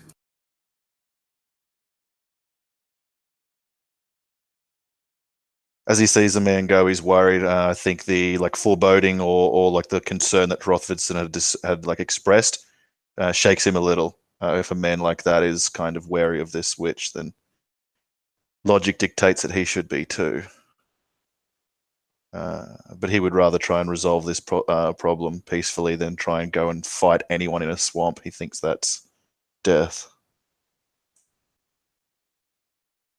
Yeah, especially in Mayo. The day will continue with people bringing grievances and asking little things to be sorted out, like little disputes or whatever, that are well within your ability to sort. There was the morning turns to afternoon. Kenrick's father would arrive. He's got a red tunic of decent quality, and he has a silver torque around his neck, with a short crop beard and short hair. Lord. Hail, Kenrickson. Well met. Come and have my hospitality. Eat of breads and salt. Sit in my hall. On Wednesday, I'll hear your grievances if you have any. Thank you, Lord. I come about my son. You have brought him into your guard. Indeed, congratulations. He's a fine man to be proud of. He is that, though he is my only son. Someone must. I have a great many cattle, Lord. It's a lot of work. I see. You require further compensation, or you will not accept any of it. Thralls, Lord, something to make the workload easier. I'm honored that he would join the household guard and that he can rise from this station. Certainly. Do great honor. But nonetheless, it is a lot of work, Lord. I have no thralls or men with grievances or debts owing to my person, so I cannot give them in servitude to you. But I would have your son to serve me if that would be his wish. Ultimately, the choice should be his to take up the whip or the blade. He smiles and he says, he is a man now. That was clear. Were he younger, I would be inclined to pay you further. But as such, it is every man's choice which path to walk, for good or worse. I think we both know, Lord, that there are a few men of his age and presented with the blade or the whip who would choose the whip. Nonetheless, it's our business. It's been our calling for many generations to raise the cattle here. Your son, he is skilled in this? He shrugs. He is capable. Then I will find someone who is capable. They will serve you, though not as a thrall. He'll nod. Agreed. Thank you, Lord. The hour is late, and your steading must be far. You can stay here if you wish. Generous of you, Lord, though I have work to see to. Very good. I'll have one of the guards accompany the man back for safety. Yep. After he leaves, there's only a few sort of straggling requests. Several people have requested that you go speak with the Fen Witch, that's a tradition here, and they would have been spread out enough that more than once people would make the same request of you. Similarly with the troll blot, people would have requested that several times. they haven't like obviously conspired to like talk about it just once, and they'll bring it up again and again. But like by the time that Kenrick's father will leave, there's no real disputes to settle anymore, and you're into mid-afternoon. I'll thank those people who came to tell me to go and see the witch, and I'll promise them that I'm working on doing just that, and that I respect their customs as long as they be lawful. But if they have no other business with me, then to petition me about that, I'll dismiss them, as we've got plenty of work to do.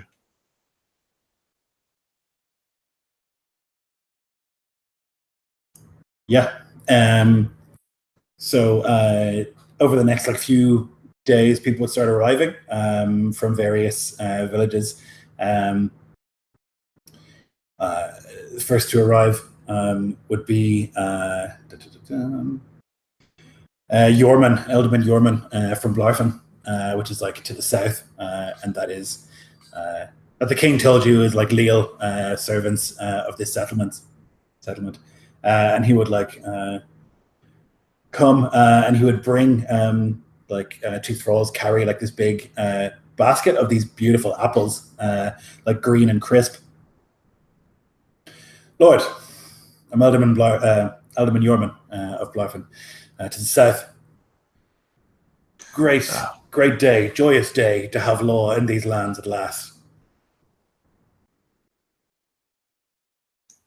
Gods bless us with the king's law. Come, Yorman, you are welcome here, and first to come when called. Come, sit at my table. Thank you for your gifts. And he'll like make for servants to come and take the apples away. I'm so grateful, honestly, Lord, to finally have someone who we can come to for help in disputes. There has been long times of hardship here. It's good to have some justice. I'll bring what justice I can. I say, come, sit. I'm not sure if you know or have met. This is the Gothi, Hrithitson, and this, a representative from Visfen, from the Yelderman there, called the Bear. And he'll introduce the two men with him to this then Yorman. He'll nod to the wolf, and then he'll like see Nucky, and his eyes will widen. He'll like look at you. The old bear is though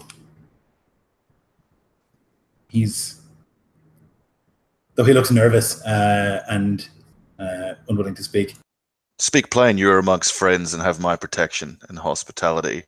Let us speak truth across this table. The old bear is an outlaw, Lord.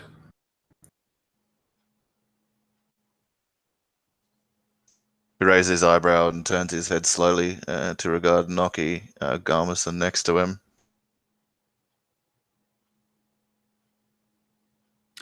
Slowly, Noki will turn his head to look at you as well. And he kind of looks into your eyes for a while. Some say that. I have outlawed no one since I've been lord of this domain. The last lord died some long time ago. What crimes was this old bear outlawed? I know not, Lord. He's been an outlaw here since my father's time. In the ruins of the old Jotun Tower, they dwell. A gang of them, Lord. They come and demand apples from us. They demand fish from Vistfin. They demand tribute, Lord. Is this true, Garmison?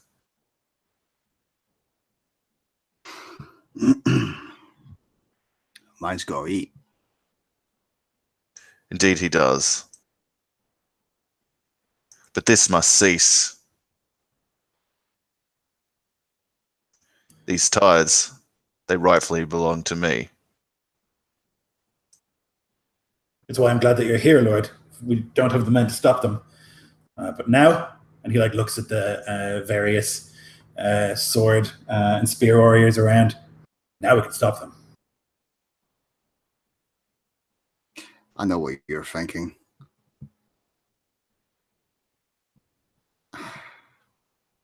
didn't have you pegged as being a Superman like that. See, the bear could be a great ally, my lord. The tribute he takes is fair. He actually protects these people. You've heard the tales of the fen folk. Whose men do you think keeps them back, or has until now? What about these other things that live in the swamps? The trolls you've heard of, the witches in these lands. Who do you think protects these low folk? And isn't it the Sclaftian way? Those that weaker pay tribute to those that are stronger. Here. And do you see a brand on me?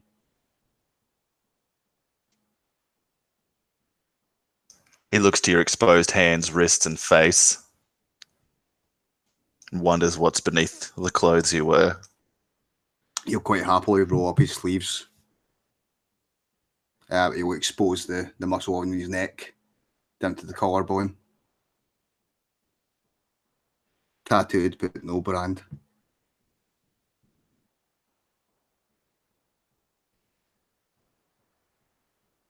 If the old bear cannot make the feast that is coming soon, then I will go to him.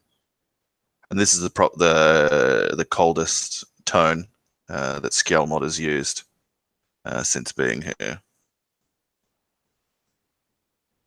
We've 10 warriors in Blarfen, Lord. I'll send them with you. There'll be no need for that. And those men are needed to protect your own folk, as is right and lawful. Though my thanks, I'll call your banners if I need. But for now, have them see to protection of your lands. This can be resolved with words. I'm sure of it. He'll turn to Noki at that.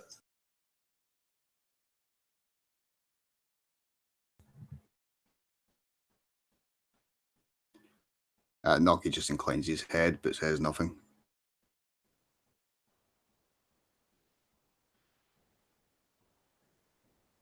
Yorman will spend the night and we'll rest here for a few days as like others start arriving. Elderman Uli from Bloutspur from like the north will arrive with a bull that they've brought as a gift and a basket of salt. Halfdan from Mýrr I will bring a fine spear that's been like fashioned as a gift for you. And so it goes. The various eldermen will like arrive with gifts of whatever they produce over the next few days. Although no one comes from Felgir, where the old bear dwells. But the other places, the Mýrr, Bloutspur, Blafen. What about from Visfen? Yes. Okay, cool. Yeah, so Felgir is where the old bear is. Visfen is like the island, the very, very south. That's not necessarily run by outlaws. And did anyone come from Vistfen to represent them? Yep, Cool. Elderman Egil. Egil.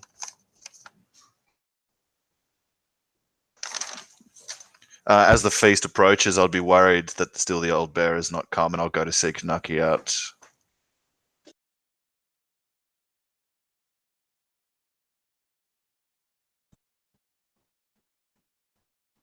You'll find him sitting by himself, probably still enjoying the hospitality of the food and mead. But he will stand as he sees you approach. A kind of flicker of apprehension crossing his face. The feast approaches, and still your lord does not come. This borders on insult, he says, and at worst, it is treason.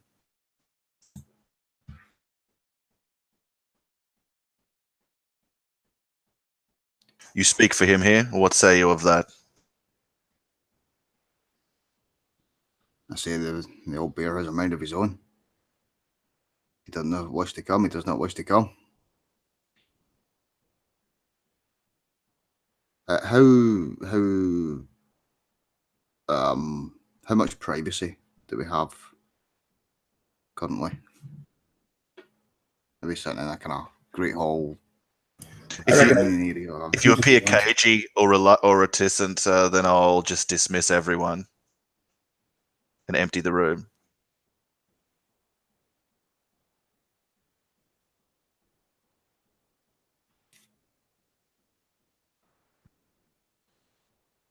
I'll wait until everyone's left and I'll scratch at the back of my bald head,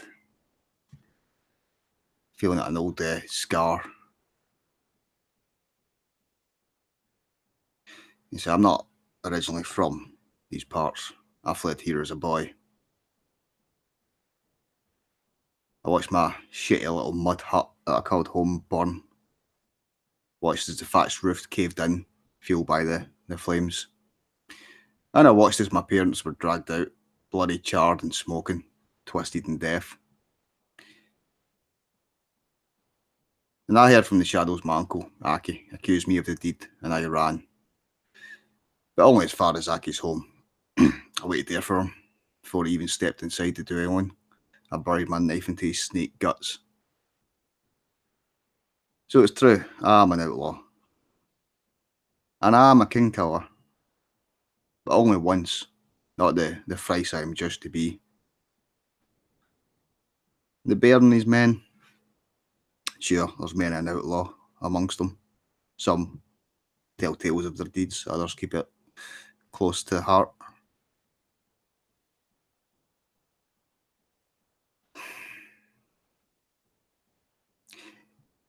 If you choose to march to the bear, be it with diplomacy in mind or blood, either way I take steel.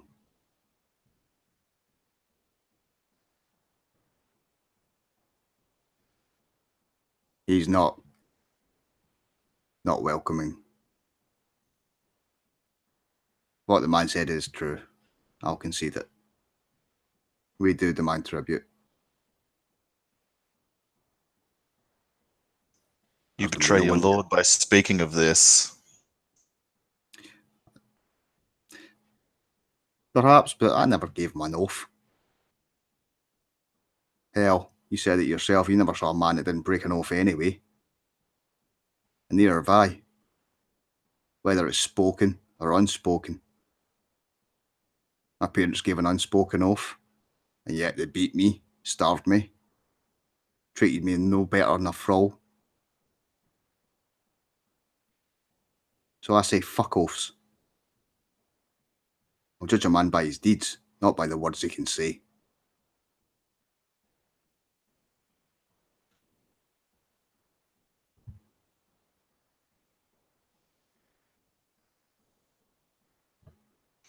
So far, I have only heard you speak. No deeds with which to judge.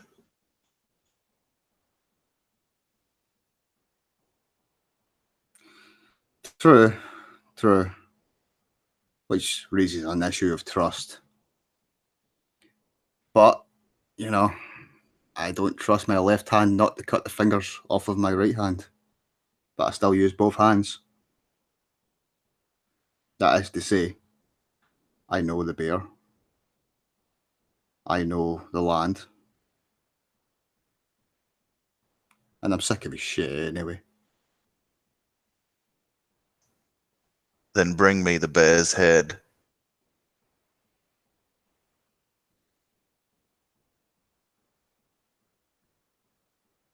And I'll give you deeds.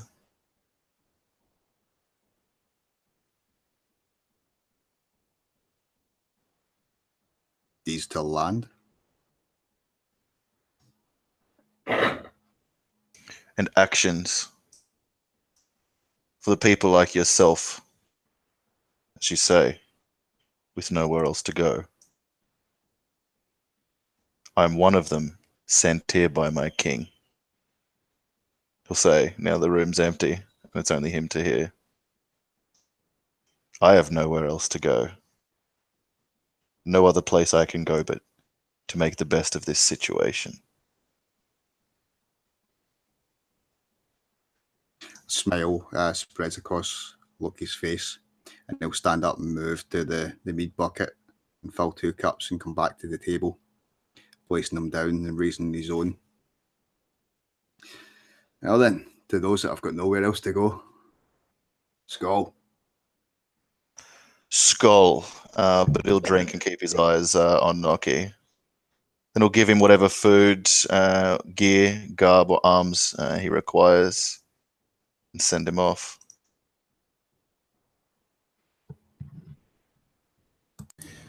And what are you going to do for the next while? Are you planning to have this feast? I would like to, if I can, get see what resolves between the bear and the outlaw, Sure. and see if we can go see the fen witch before the feast. Mhm. But yeah, I don't know. I'd consult all of this through Rodfitness, and this seems like the most learned locally advisor, like for this kind of like a course of action.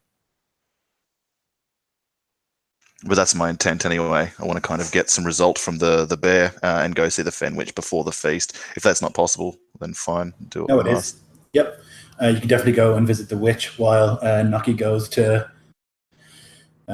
take care of the bear. So who are you going to bring to go see the witch? A big gang or? Nope, just Rodfitness. Okay. And I'm not going to wear my bright mail and whatnot, and I don't want to trip and die. I'm just going to wear like simple, pragmatic leathers, tunic, high boots, like up to the knee if I can, with hide so I don't get rot foot or something. With a high like throat or gorget to like whatever clothes I'm wearing to get the insects away from my neck. If there's a hat or hood that's common to the people here, I'll even wear it unless it's like comically ridiculous. Yeah, no, they and I don't want to definitely make too much fanfare about it, but I'm pretty comfortable that the settlement here with these many lords, with all of their men, unless they fight amongst themselves. But I think they're pretty safe from fen folk and things like that. I'd want to like slip away. Maybe what's his name? Yuta, to guide us actually. Yep. If Rothston had like that concern about the witch, maybe he doesn't like know best how to go and like treat with her or get amongst the swamp there. So I'll take Luda just in case. Yeah, he would nod and he would say it's traditional to bring her a gift, either something that shines or something that's delicious.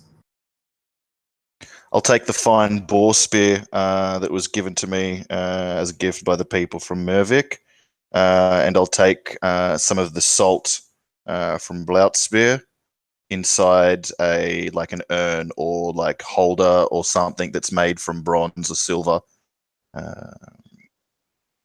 Yeah, I think that's like appropriate. Salt and metal and a weapon. And they're finely made and given as gifts too. So they like have worth beyond just their actual physicality. I'm not just giving them a spear, I'm giving them like something that's sentimental. Yeah, no problem.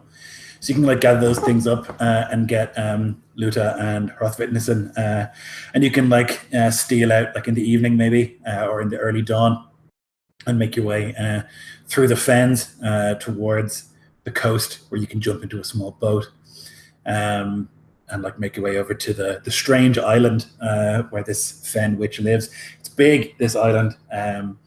And you think rich. There's like a mist that hangs around it, but as you kind of like get closer, you can see that the trees are like heavy with fruit, and there seems to be a great many animals on this island, and they're not fearful of you. Like you'll see a doe sort of like chewing on some grass, and she'll like look up in your direction. They won't like flee; will just like continue chewing. In your presence, while Noki makes his way back towards the outlaw settlement to go and deal with the bear. We'll take a quick break there and we'll see what happens after. Oh, glory.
See me doing the fake out there, Jeff? Like, oh, I'm doing the end of session thing, but then, oh, we're still going. Oh, nope, just kidding. Got him.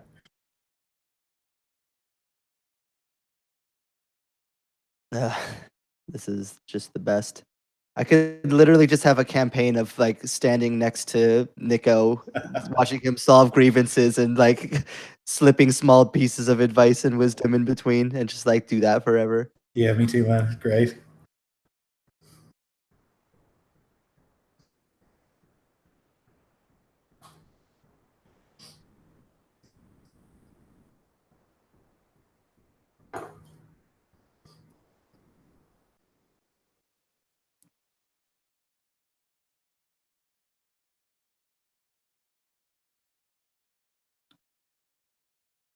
It's a nice change of pace too, to have the majority of the campaign brain thinking not have to be directly on my shoulders at all times. For sure. Yep. It's like, man, I feel so like refreshed for being 3 hours into an Isclaf game. Like, what is this? It's also, I think, like a better position than Phelim ever had, like this. Like being given a Jarldom and there's wealth here, and like although there's like lots of problems and stuff, there's still like the problem isn't Uthal Coldbrander, Yeah, he's not taking not becoming lord into a position of just complete disaster at all points.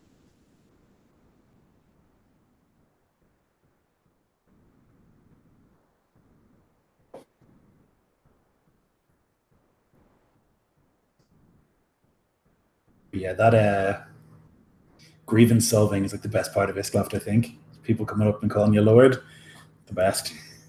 Yeah, great. Just nothing better. Yep, just some guy coming up and being like, "Yep, this guy stole my tool. What are you gonna do about it?" Just like, "Yep, this is the life right now." Just like such a big deal for a peasant. Like, he stole 2 of my chickens, Lord. Like it's just not important. Yeah, the kind of thing that normally would just be like, why are we even talking about this in a game? But instead, but like to him, that's like, yeah, I mean, big wrong has what, been like done, like how many months of how many months of his income are in those like 2 chickens? Like, yeah, and it's like the wrongness of it, like the fact that he's been like a crime's been done or whatever. That's what like his big grievance was. He's like, somebody stole from me. Do something. But Lord, these are special chickens. They lay golden eggs. I like too that it's stuff that like happened so long ago, like a year ago. This guy did something, and now finally someone's here for me to just say, "What are you gonna do about it?" So, what are you gonna do about it? Yep. Imagine being saving about 2 chickens for that long. That dude must have won also. Yeah, he's fucking furious about it. Yeah.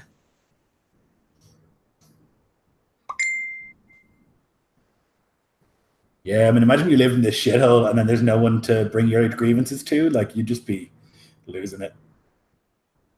Yeah, I mean, it makes sense that outlaws and fen people and everything have been allowed to do all this shit for so long. Because like, who's gonna do anything about it? No one.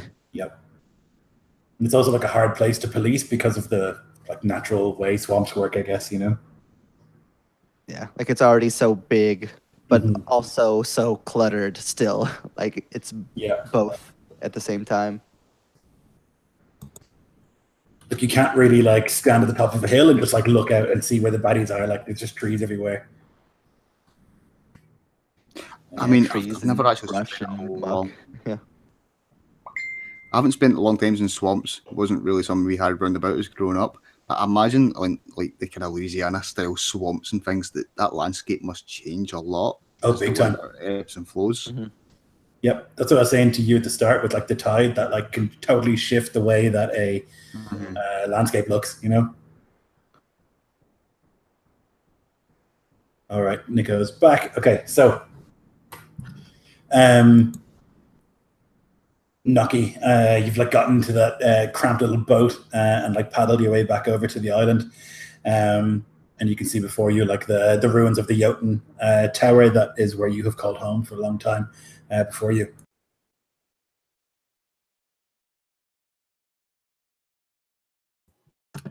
Sorry, can I just ask what time of day? It can be whenever. Like, I think it's up to you what time you want to get there at.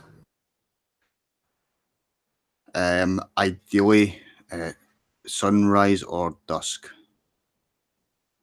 Okay. Yeah, let's go with just before sunrise. Ideal. So Noggy's done his fair share of lookout duty in this place. He sat on that wall until his arse was numb. And he knows at this time of the day, the person that's been on watch has been there for a while. They're tired. They're bitten. They're itchy and they're sore. So their mind might be wandering. He doesn't want to go into this camp through the front door where everyone can see him. That's not a good idea. He wants to sneak in, which means taking out at least one watchman to sneak in over the walls. Yeah, I think like you've lived here, so you kind of know the nooks and crannies. Like, there's one main entrance that like a person could walk through, but there's like maybe one or two other places where the wall is like low enough, or like when the tide is high enough that you'd be able to like climb or clamber over. And you can start to do that. Can you give me a stealth, please? Certainly. That's all good space to roll. Oh, that's not great. That's an 11.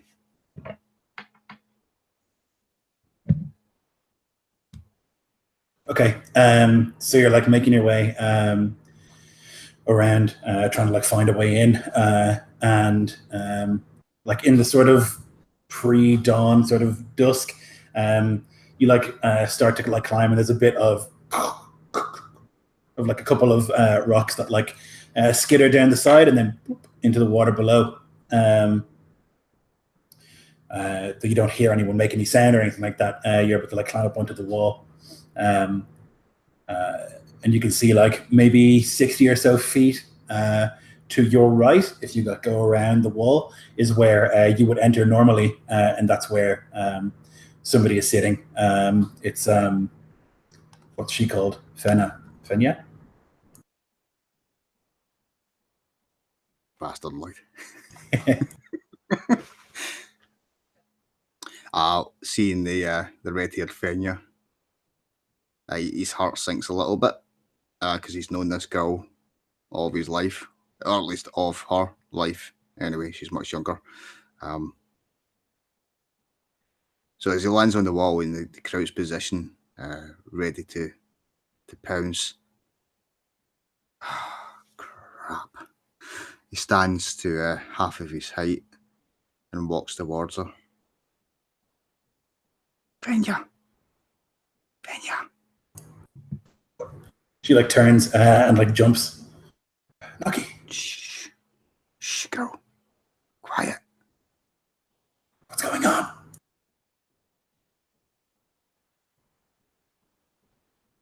You've heard of the new Jarl? Yeah, they say he's a sword lord, spear lord from Gunland. Aye. I've spent the last few days with him.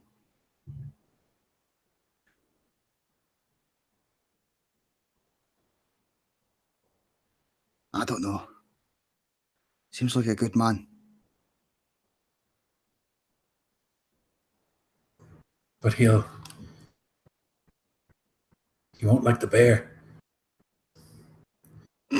Lords kill outlaws. Nobody likes the bear. And he knows I'm an outlaw. And I'm still alive. Her eyes widen at that. Really? I shit you not, girl. I think there's a chance. Something greater, something better than this shit pit.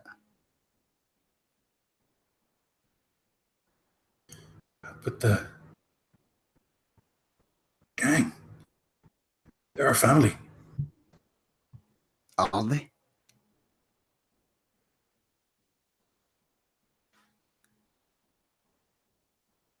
come on. You're fucking nothing but miscreants, you know it. I mean, I know you were born here and you were brought up here, but come on, even you know better than that. There ain't no honour here.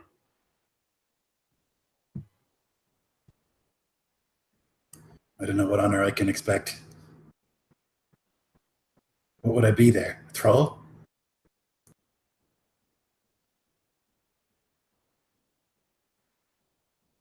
I don't think so. I don't know. I can't say for sure. But hey, even if you were a thrall, you'd have a roof over your head where you're not getting bitten to sleep every night. You wouldn't wake up and, feel the swamp as it kind of reaches for your toes in some shit hut. You'd be fed better than here. Rotten apples, leftover chicken from the bear. Yeah, sounds nice. You could say I was your woman. Wouldn't make me a thrall then.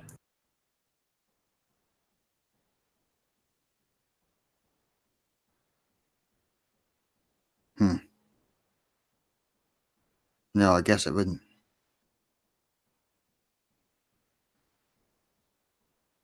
But that's for the future. That's for the roads we haven't travelled yet. I have to take the bear's head. Her eyes widen. The bear!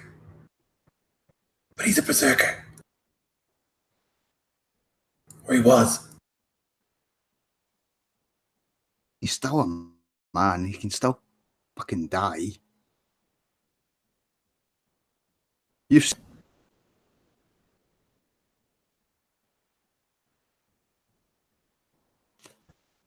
He used to be a spear brother.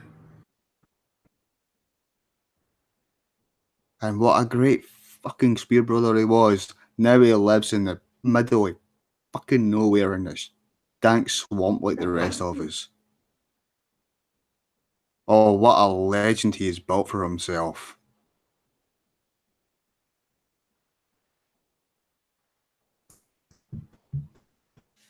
What about Sven? I like Sven.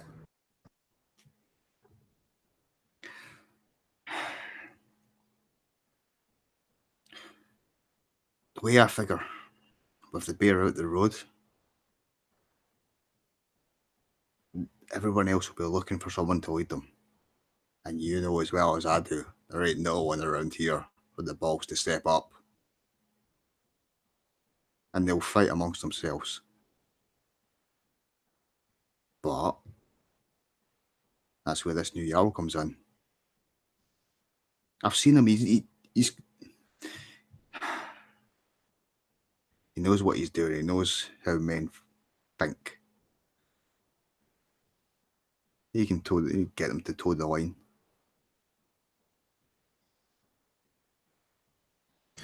Some of those men, they don't fit in villages. They're outlaws. And they will be. They won't take orders. They won't say Lord. And we'll send those men to the bog.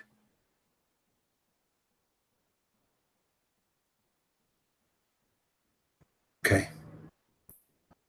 Okay, I'll help you. Okay, here's what I need you to do. You're on watch. I need you to create a commotion. Say the fen folk are attacking or someone is coming. Get everyone up and draw them to the front wall. Give me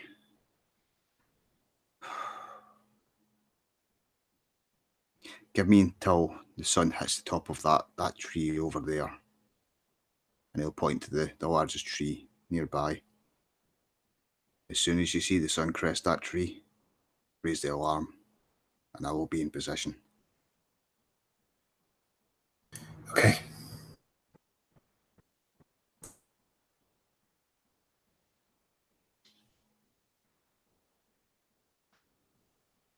Good luck.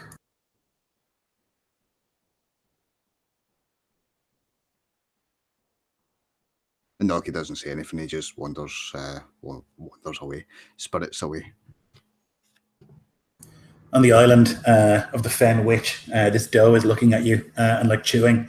And as you like into the shallow water at the edge of the island, like looks around and then vanishes into the woods. Luta will say, she's kind, the witch, though she doesn't like warriors. So, no threats, Lord. I would not threaten a woman in her house, but thank you for the warning, Luda. Good. Follow me, Lord. And he'll start leading you and Hrothvitnesen through. There's like a path that like winds through this swamp, and he knows it well. And you can like walk without getting your feet wet. You'll see like a number of doe, and then you'll pass through this like seemingly this orchard of these yellow leafed trees that have these like delicious green apples all around. And he'll like pick one and chew as you walk. He'll lead you for the best part of an hour until up on a hill you can see this hut made of like wattle and daub muck. There's smoke coming from it, and outside you can see like various racks with like meat drying and herbs drying, fish. There's a really, really large man, must be 7 feet tall, standing outside. He's chopping wood, though he has sort of a simple look about him. And he'll like look up and then look back to his wood chopping. Luta will like lead you to the door, and he'll say hello to Dofi, who will just grunt. And he'll say, "He's dumb, Lord, can't speak." Well met, Dolphy. I am Skjalmod. He'll nod. And I'll show him that the spear that I carry from Mýrr like is in my held across my arms, not like in my hand for use. Like I'm bringing it for a gift, not for killing. Yeah, he sees it. You can see. You think that this man would be simple or something, like he doesn't fully understand what you're saying. Though he like nods, which is what he obviously thinks is the appropriate thing to do. And Luta will go to the door and like knock in a particular way, and the door will like open, and he'll say, "In here, Lord." At that, he'll look back to Hrothvitnesen, trying to gauge him and maybe like hope to like be buoyed by him, because at the moment he's quite fearful. Gunlanders are like superstitious of skags, Saithkoners, and such. So inside, like probably despite the exterior where he's trying to appear confident, inside is actually quite shaken, and searches for like the strength that faith can sometimes provide. Yeah, Hrothvitnesen would kind of just return with this look. It's not fear. You get the sense that he might not even know what fear is, like the concept just doesn't really resonate with him. But concern. He is distrustful of Saithkona, of witches. So while he's not scared of this woman, you wouldn't see any trace of that on him. You would definitely see a healthy bit of distrust and caution, not necessarily for himself, but kind of like, you can tell he wants to be here primarily to make sure that nothing weird happens to you. Luta will like lead you into the building, and it's like quite spacious inside, bigger almost than it seems on the outside. There's like this bed with like great furs, white furs laid across it, and a hearth at the center where there's like this big pot cooking. Smells delicious. There's like herbs drying from the ceiling, and various like pots, clay jars, and things like that arranged around the place. And at the sort of far end of this, there's like a rocking chair, and sitting in it is this old woman. She's got like this long robe that covers most of her, and like a cowl over her face. She's like rocking back and forth. Wolfman. No threat here. No violence.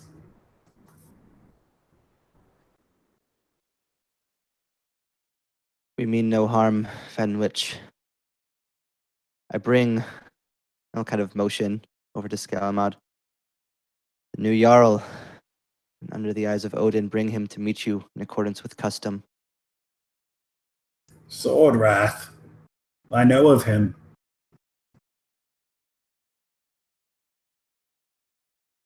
Forgive me, old mother. We've not met. No, we have not. But I have seen the skeins of your life. I knew you would come. He like barely manages to suppress like a shudder. You're to be Jarl of these lands now. These are old lands. The people here worship old gods. And the new gods, but old gods too. And they must be given their due.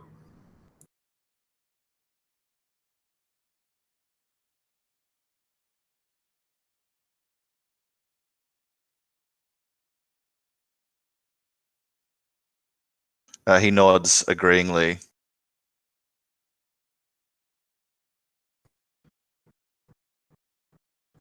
It's traditional that I bless Lord of this land.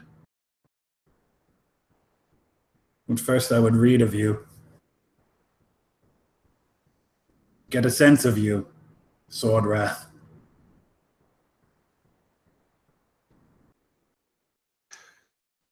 Swordwrath was called by my father. Though that is not the sum of me, he says. I am a law keeper, a ring breaker, and a gift giver. And he'll like step forward like reverentially and slow towards her and offer up the gifts that he'd brought, the fine-made spear. And he'll say, this fine-made spear of Myrkvir, friend given, and this an urn of fine silver, brimming with the salt of Blaut spear, in accordance, in recognizing the faiths of the people of the fens, and in honor of you. And he'll like place them down, not like getting close to her, like 5 feet, 10 feet from her before he puts them down, then like retreats nearly back next to the looming safety of Hrod Fithnason. She'll like lean forward and you can like get the impression that she's squinting, and then she'll like wave her hand in the direction of the hearth and it'll like flare up for a second, the fire, and she'll see more clearly what the gifts are. I'll flinch at that and probably like nearly knock over a chair. Generous. Good gifts. And I shall give gifts in return. She'll like rise quicker than you would think for a woman of her age, and like look up. She's tiny. She'll like look up at the various shelves and like reach for a particular one with this like clawed hand and bring it down, and she'll like uncork it, and like she'll make this take this cup and put some of the herbs from it from the jar within. She'll do the same with like several others, and like make this potion, and she'll like grind them with a mortar and pestle before taking some of the broth from the cauldron and like placing it in, and then she'll hand you the cup.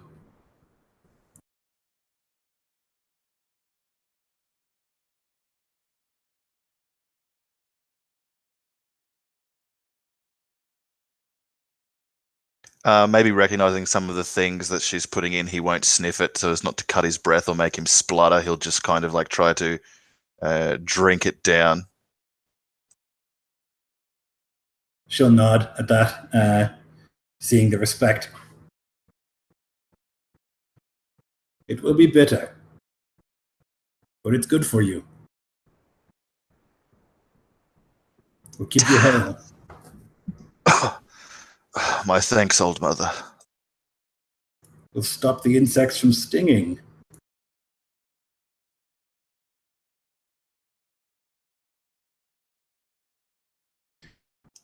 You will want to kill the outlaws, and you will want to cow the fen people. I don't wish to kill the outlaws, and I do not wish to. Well, I wish to come to terms with the fen folk.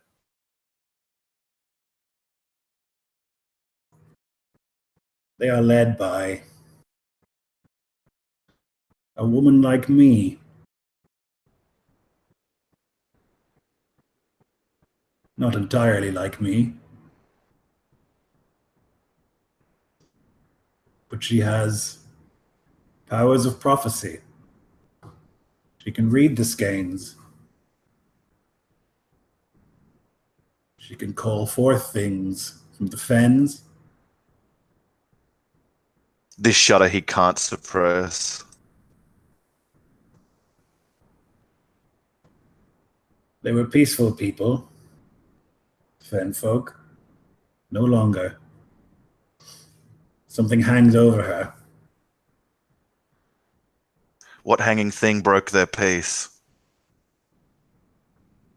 She allowed a spirit to take her. It's a fine balance. She did not see the line. Now she brings destruction. But the folk of the fen are not cruel, but they fear her.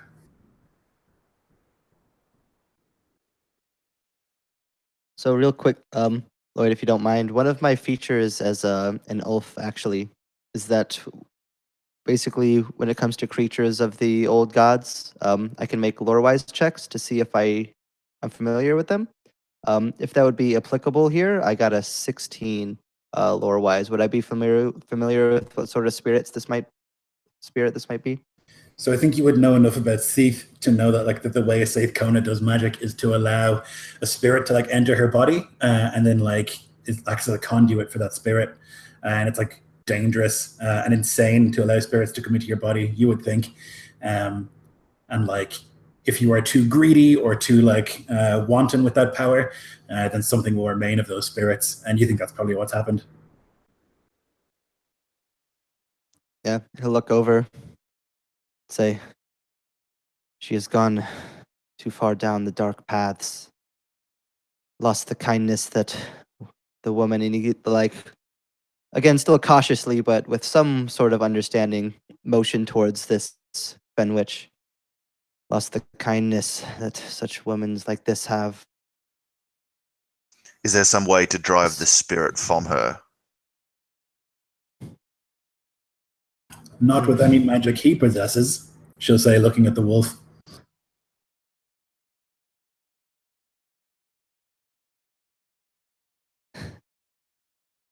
There are other ways, he'll say coldly.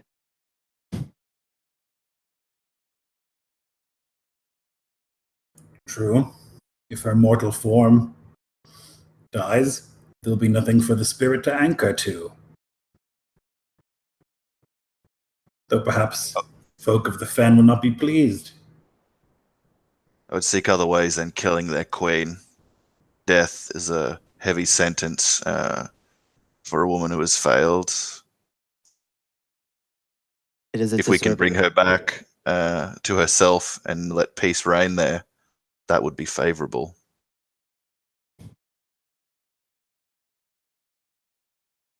She uses magic that is an affront to the gods, and she has delved deep into it. People of her sort do not easily come back to sanity, if she could ever be called such to begin with. But it is possible. True, and there are outlaws, knaves, brigands, and ne'er-do-wells who dwell in these fens in defiance of the laws of the gods, yet some of them can be turned away from the dark path you speak of, Rodvidnison. I will not hesitate if she must die, but if there is another way, we should seek it too. There is a thing that dwells in the woods, an old thing. They call him Forney. He's large, with tusks and horns. They say he's a troll. You can pull the spirit from her. Is he the troll that people give the 2 yearly cattle to? The same. People speak highly of him. He is generous and kind. That is not what people say of trolls in Gunland. They say many things in Gunland, almost all of them wrong.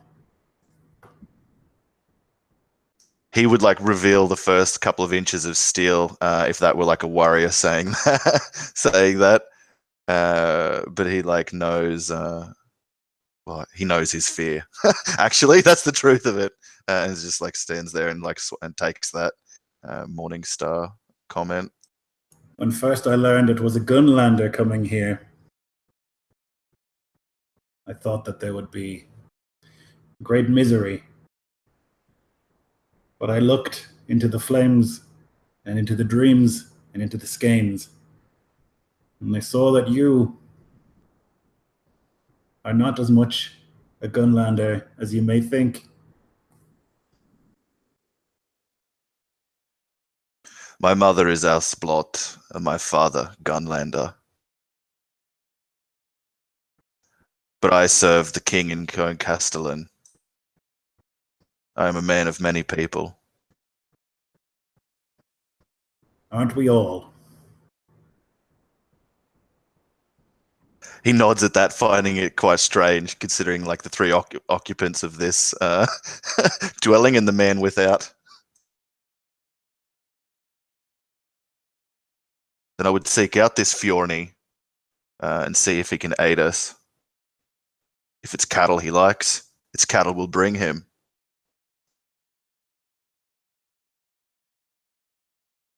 You must be polite to Fjorny. He has earned respect. He will not like your smell. He will not like your kind. Gunlanders have ever been cruel to the Jotun. Chase them to the farthest reaches of this world.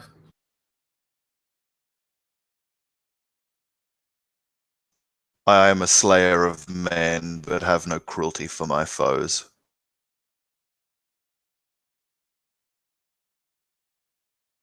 You will begin to feel dizzy, she says, and you do. The tea. It's best you sit. Probably like trying to stop vomit or like swooning. He like fumbles at the chair with like increasingly numbing fingers, like slumping his weight down into it. Feels like slumping down into like a blow-up lounge in a swimming pool, I imagine, and kind of like rickettily like rights himself to like lordly posture. Yeah, your vision will kind of start to blur, and you'll begin to like float up above and like get a vision of this insane fen from above. This insane, enormous place with ever shifting boundaries. That you'll see like some of the rivers turn to spirals, others to like sharp angles to make runes as you like look down upon it. It'll feel like minutes to you, though to you, Roth Fitnesson, he spends over an hour in that chair, sort of like looking back and forth at things that aren't there, while the Saith Kona just continues cooking.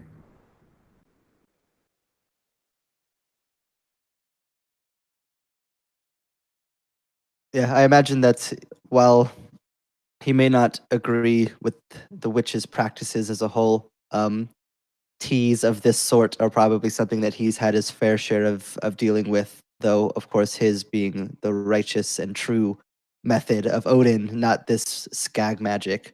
But he would know that it's best to basically just let this play out. He'll like stand nearby, just in case he goes into some fit of strange flailing or some other sort to restrain him or to attempt to guide him through this like spiritual experience, like whispering in his ear every short while words of Odin, the wisdom of the Allfather, to ensure that this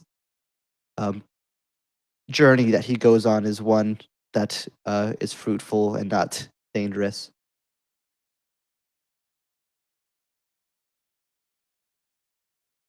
Nucky, you've been like crawling and climbing, trying to get to where you're going in the very early hours. What's your plan? Where are you trying to go?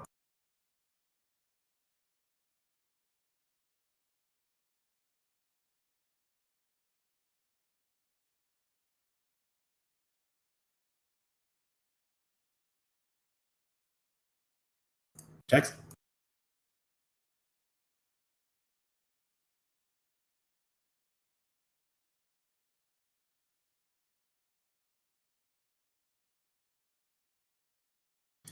Okay, so we'll check 3 logs. An hour or so will go by before you'll like start to feel hale again, Skjalmod. And there'll be like this rich stew that's been made by the fen witch, and she will like give it to both you and Hrothvitnison and to Luta. Luta will like eat of it heartily, and it's delicious, or certainly by the way that he's eating it.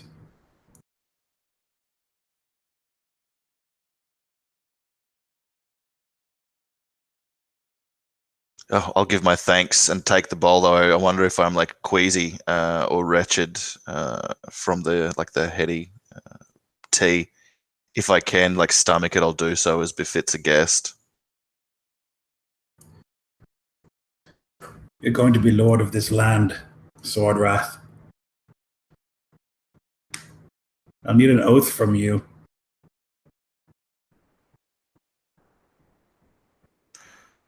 Every person in my domain has my oath of protection and law. I give it freely. You give it with the Aesir.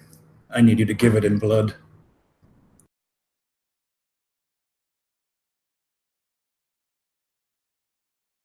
My word is my bond, but if you need to see my blood to see the truth of my oath, then you will see it when I shed it in defiance of the enemy of my people. If you need it here and now, then he'll take the sword of Mýrr and like prick his hand with it and like hold up like the image of Tyr, the blood spot in the center of his upraised right palm. I swear it. Protection and law for my subjects. I'll have my oath from you. My oath is to the fen, to the well-being of the people here, to the old gods. It has ever been thus. Many things have ever been thus in this fen, but that may come to change. You have my oath, I'll have yours.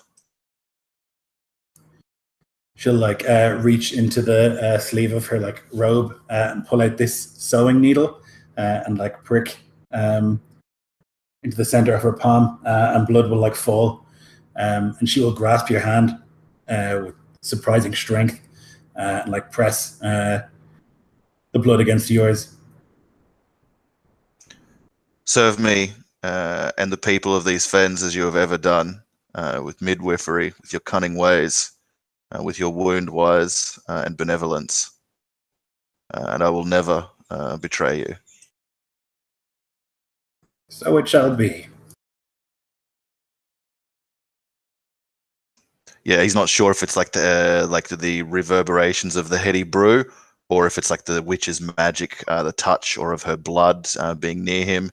But the world seems to like spin, and he feels this like warped sense of vertigo. And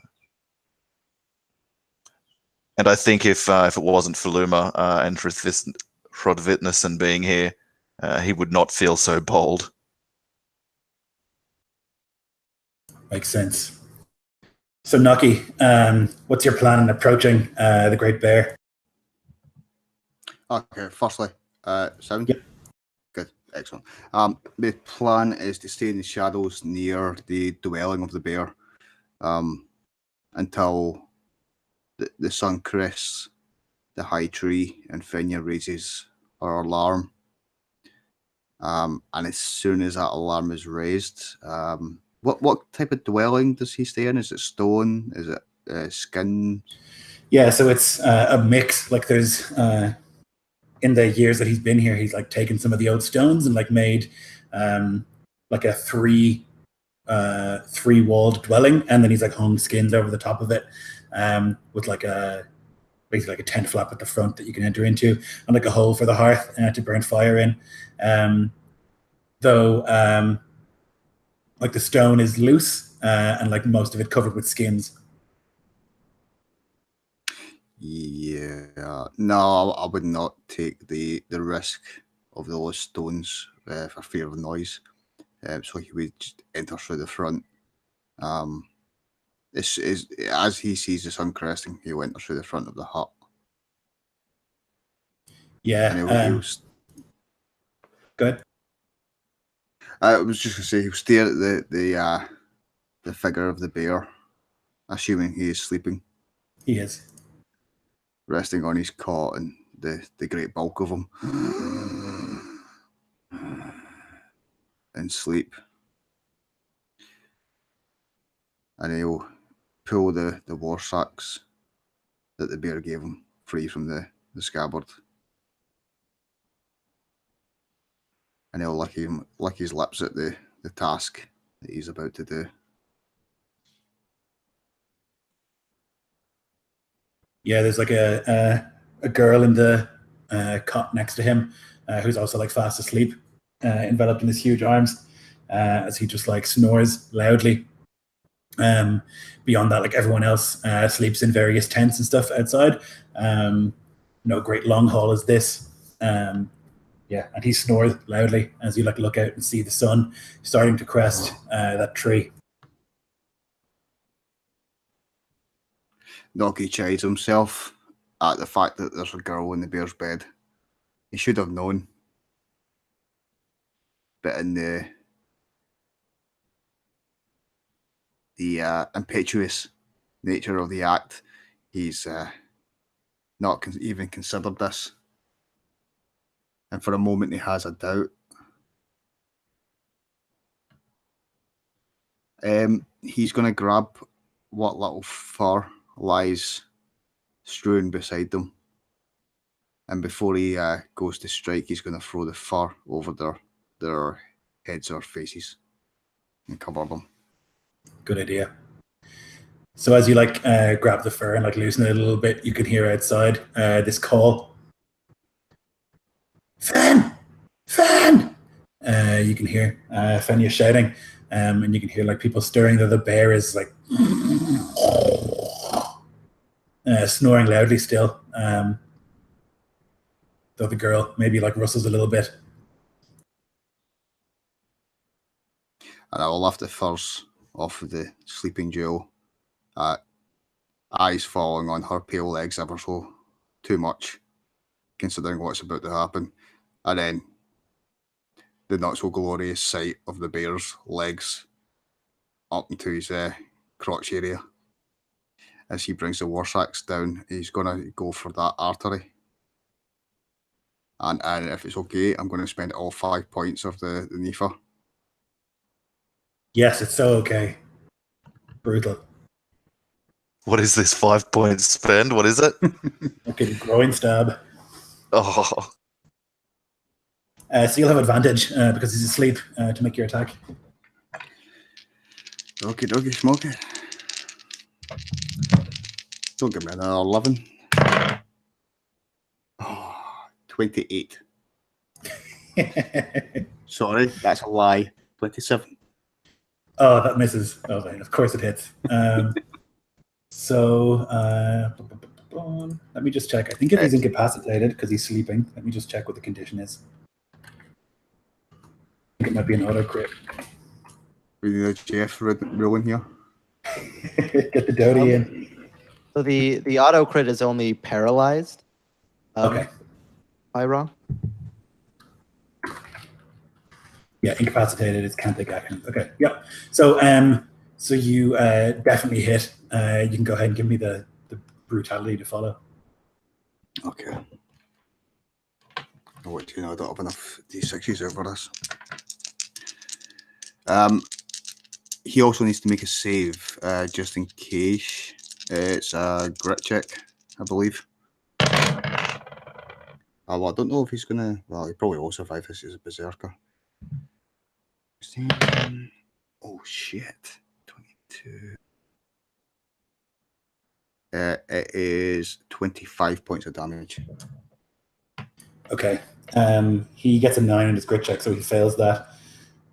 Okay, so he's stunned for 1d2 rounds and he suffers 1d6 piercing at the start of each turn. It doesn't say how long that goes on for. Must succeed a con save or become infertile. Brutal. That's probably the least of his worries right now. Yep. So you like slash or stab down with this brutal strike, like slicing that artery and like up into the groin, and he lets out this like this like terrible scream as he like awakens to the pain. I need a D10 from you, please, my lord. Certainly. 10.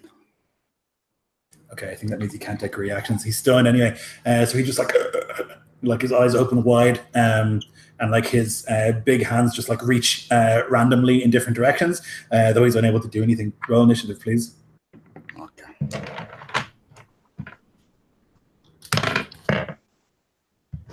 Initiative 15.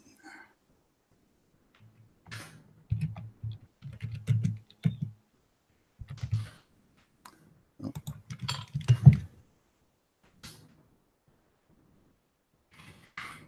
Is 15 text? Yeah, 15. My keyboard's. Oh, what was your note? More technical issues. There we go. Yeah, 15.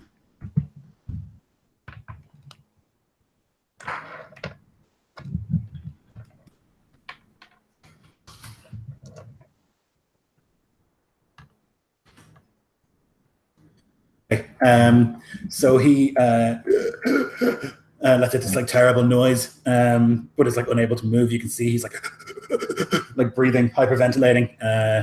The girl next to him just like wakes up in fear and is like covered in his blood. But it's not her turn yet. It's your turn.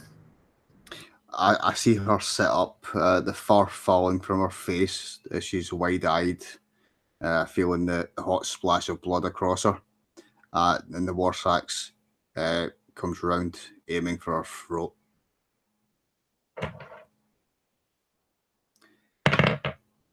For a 19. That'll hit. You'll almost certainly kill her. She has 7 hit points. Don't say that. It's me rolling here. Okay, yeah, no, that'll kill her. That's 7. Yeah, so this like spray of blood soaks the furs, and she, before she can even scream, hits the bed. The old bear is just like stunned, and you can see he's just like his like right hand is like flexing and closing, like trying to grab at a weapon.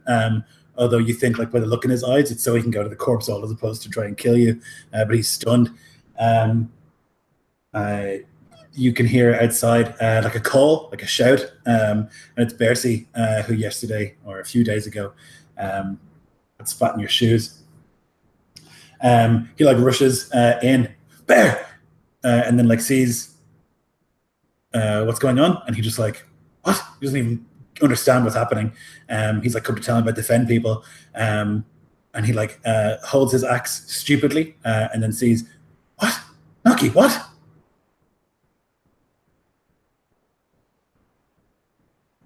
Nokia looks over his shoulder. Some might say friend. Don't know if Nokia would. But he does not stop in his task. He instead lifts the Warsax high and brings it down in a hacking motion, trying to cleave the cranium of the old bear. Yeah, you have advantage because he's stunned.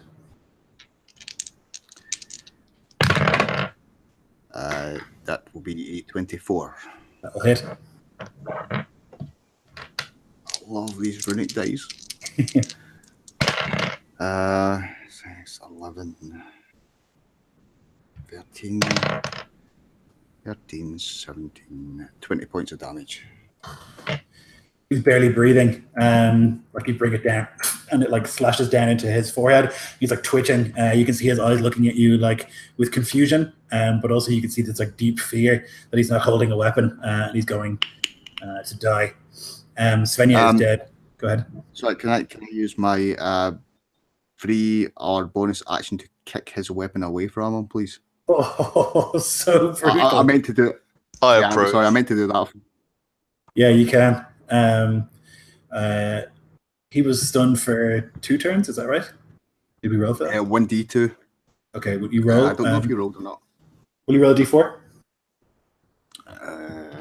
If I can find it. 2. Okay, yeah. So just he'll roll like, 1 then.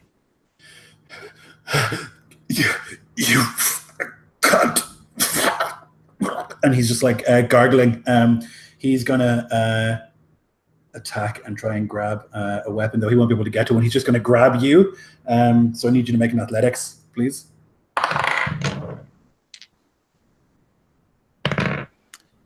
Oh fuck, natural 20. Oh shit! What's your total? He gets a 22.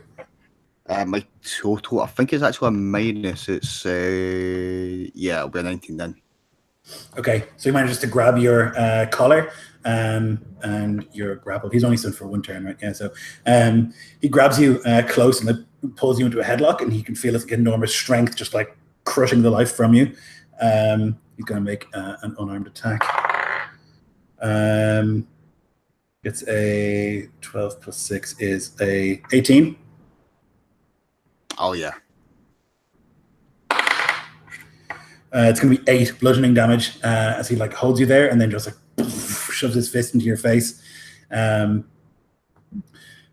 He's then going to spend half his movement to stand, and then he's going to drag you with him and pick up the axe that was the side of the bed. Though you can feel already his like strength beginning to fade.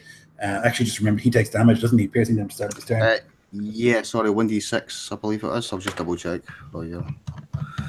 1d6. Yeah, 1d6. Do you want to roll it for me? Sure, why not? I'm having good luck with these dice. That's a 3. Okay, so barely. He's like hemorrhaging blood from his like femoral artery, and also from his like you can see this like gray goo falling down his head from like the wound. Though his like grip on you is insane, and he's like crushing the life from you as he continues to stand barely. Bercy is going to run forward with the axe, and he's going to try and swing for you. He misses his first, but his second is a 16. Meter beat, yeah, you'll hit me. It'll be 7 slashing. He's just hacking at you. What have you done? I'm going to use my reaction to half that. No problem. And then it's back to you. Okay. So in the grips of the old bear's paws. Warsack's still in hand. And the player looking over the player character sheet because he's still not sure about all this stuff. He's going to bring his Warsacks down onto this naked berserker's barefoot. Brutal.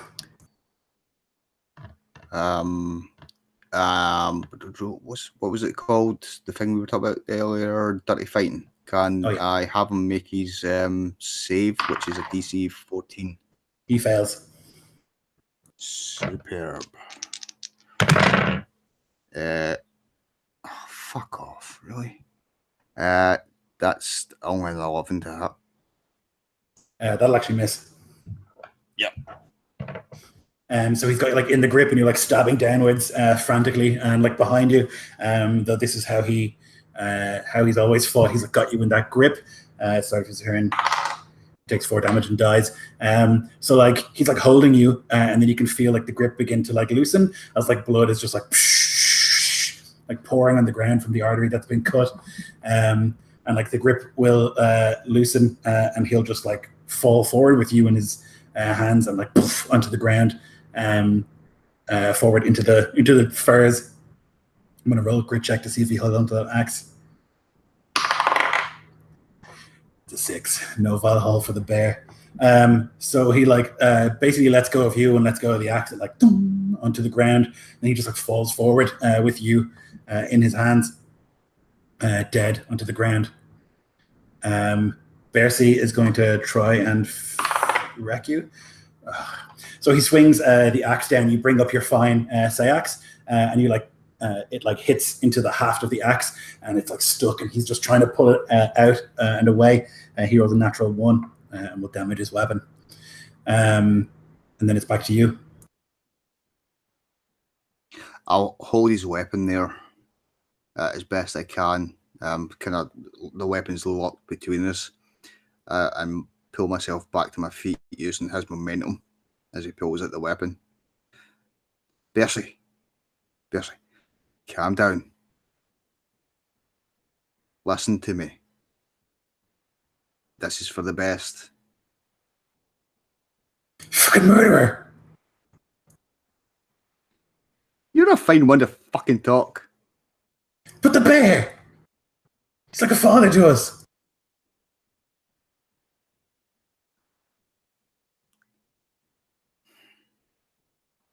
Yeah, well, he's dead now. So you've been in a new father. And this one's richer. And will feed you better, provide you with better mead. Some really good mead. Trust me, Bercy. I did this for us, all of us.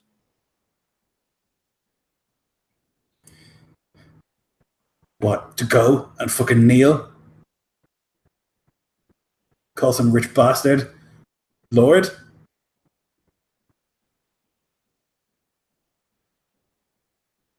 And what? You say that like it's such a bad thing. Come on, man. Think about it. Never having to want, never having to need. What else have we got? The best you can hope for here is that the old bear would have chucked you a couple of chicken bones. Maybe catch a frog and suck out the marrow from its bones. Oh, what great eating in a frog.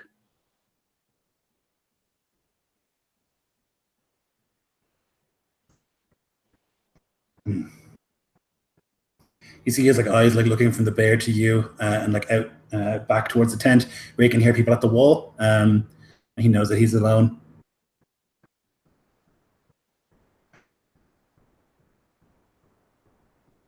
You won't hang us? Won't kill us, this lord?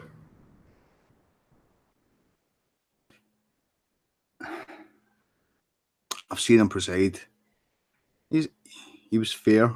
He was just. And he knows who I am and some of what I've done. And I ain't swinging yet.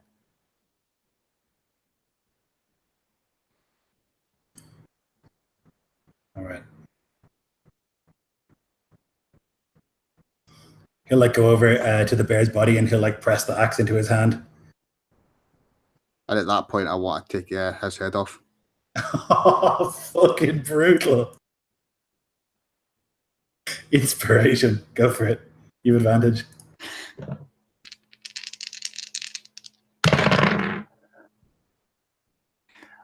How does an actual 20 strike him? It strikes him to death, most likely. With a sneak attack, almost certainly. Oh.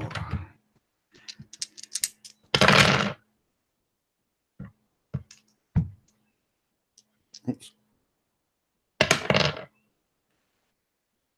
22 points of damage. Yeah, D10, please. D10. 1. Yeah, so you do. He leans over and puts the axe in the bear's hand, and he like closes his eyes, and then there's just like this. And and like it slices through the majority of his neck, and there's like this like disgusting sort of like peel as the head just like poof, and then there's spray of blood onto the body of the bear. I'll watch as the head topples away, and I'll kick it off the body of the bear where it lands. Pick up the axe from the bear and throw it in the corner. Remove the axe from Bercy, the weapon from Bercy. That's from spitting my fucking boot.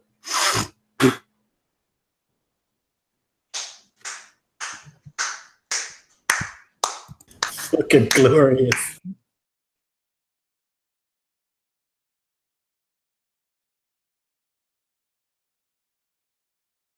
So there's chaos outside. People are like screaming and shouting, and you can like leave this place with the grisly trophy that you came for.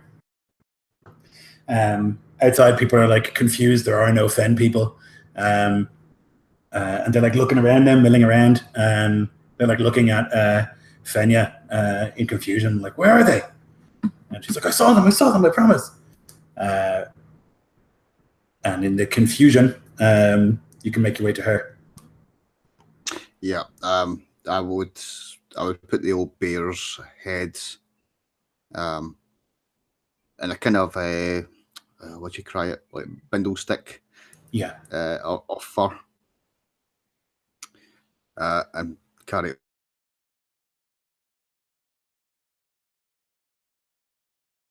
Yeah, so in the confusion, you and Fenya can like leave this place. Some of the others are like, well, actually, one of them, Sven, will like stand atop the walls and see you go. They won't say anything. You'll like make eye contact with him, and he'll like look, and he'll have like this like concerned expression as he like sees the two of you slink away into the morning, and he like looks back at the outlaws still within. And you can get on a boat and sail your miserable way back to Skjalmod. And the Jarl and the Wolf and Luda will arrive too. And yeah, you can meet in the long haul.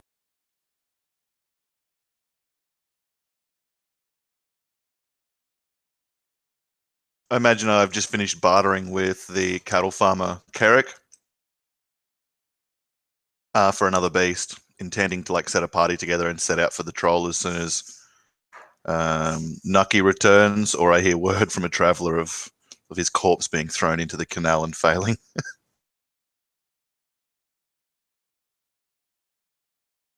Yeah, he would return and would be brought up to the long haul. He's got a girl with him.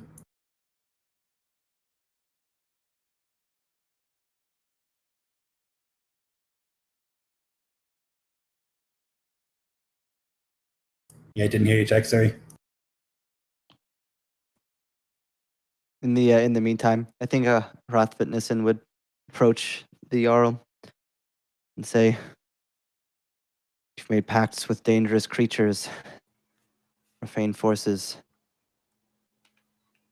Allies are helpful, but at what cost have you made them?"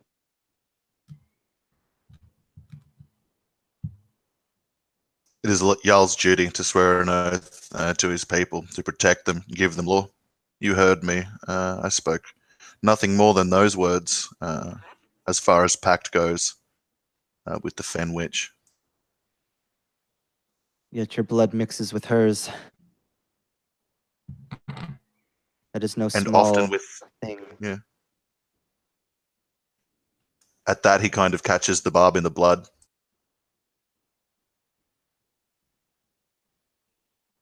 That was unwise, he realizes and verbalizes. Though I am no oathbreaker, I have no fear. He says that half to himself as well as to the Gothi. I fear that this spirit-touched woman that you seek to treat will not be so easily treated with as the Fen Witch was. Your intentions are good, yet often those intentions yield the biggest catastrophes. That is why we must speak with the troll to see if he can draw the spirit from her that she can be reasoned with.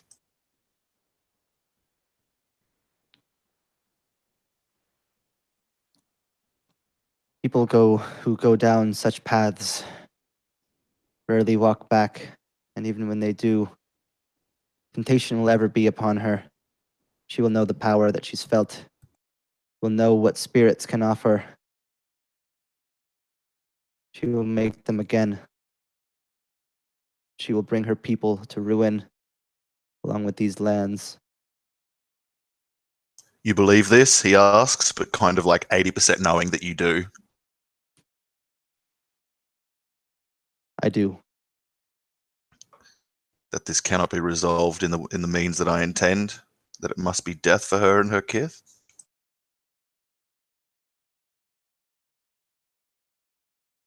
Perhaps not her kith, her people, but for her.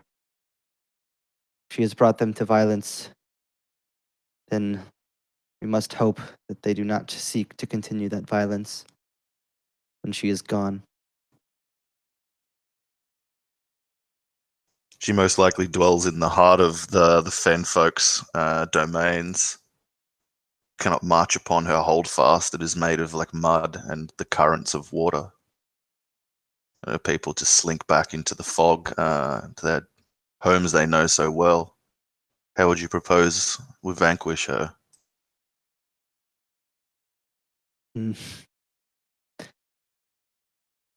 He would like try to hide it, but it would be pretty obvious. Like he hasn't actually thought about like how. It's just like she is evil, she needs to die, and that's like all that's really come through his mind. So he would kind of stall at the question of actual course of action. Maybe at and that, it kind there's of like become clear on his face. Yeah, maybe then the iron locked door's like, my lord, Naki has returned, and so like Yeah.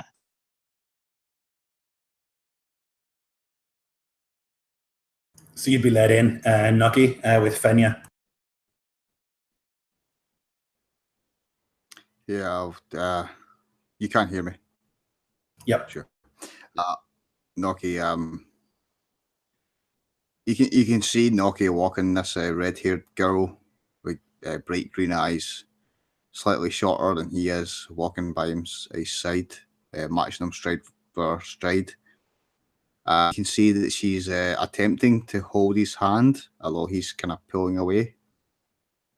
But they stride forward, and then there's a wet thunk of something wet and heavy upon the reeds and upon the hardwood floor.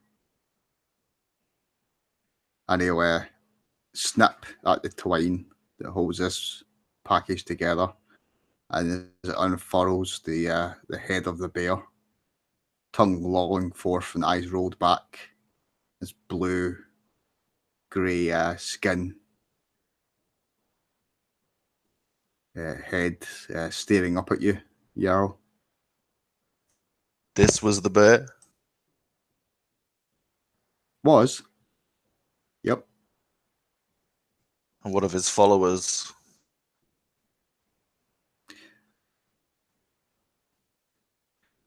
Currently in disarray. But, you know, they're of a kind. And by that, I mean, if you can offer them certain things, they'll probably bend the knee to you. They want what most warriors want at the end of the day. They want their mead cups full and their balls emptied.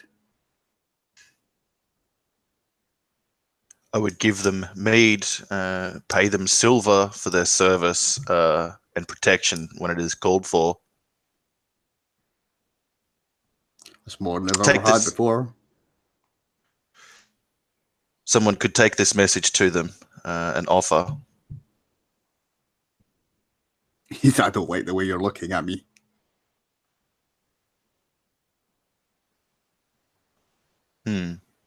I've just killed this fat fuck.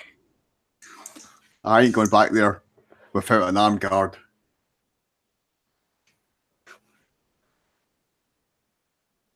Yeah, they will come. If you hold them. In chains, maybe. I see. There are no good folk amongst them. Good folk, but hard done by. Hard done by does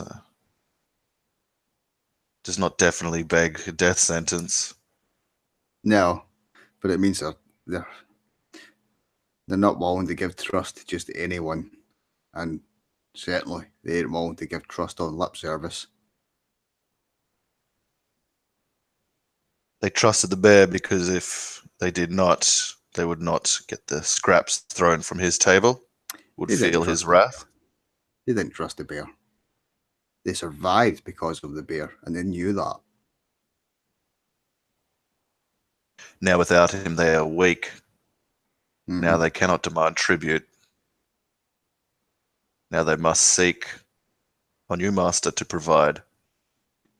And they will fight amongst themselves until it comes. And when it comes, we will treat with them. Unless you are the new master.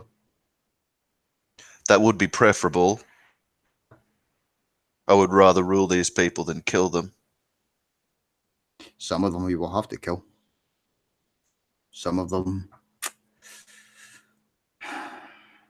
Well, you know what must be done with wild dogs. He nods and looks down at the head. Noki pokes it again with his toes, rocking it back and forth. How would I reward you? You've done as I asked and brought me the head of the bear. He feels the hand of Fenya wrap around his. And he looks to her. And he remembers the conversation on the wall. Gives a deep sigh.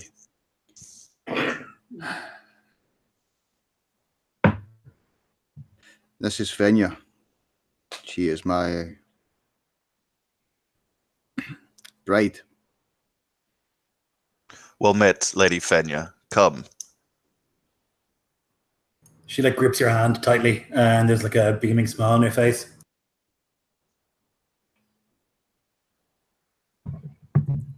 I wish that you see is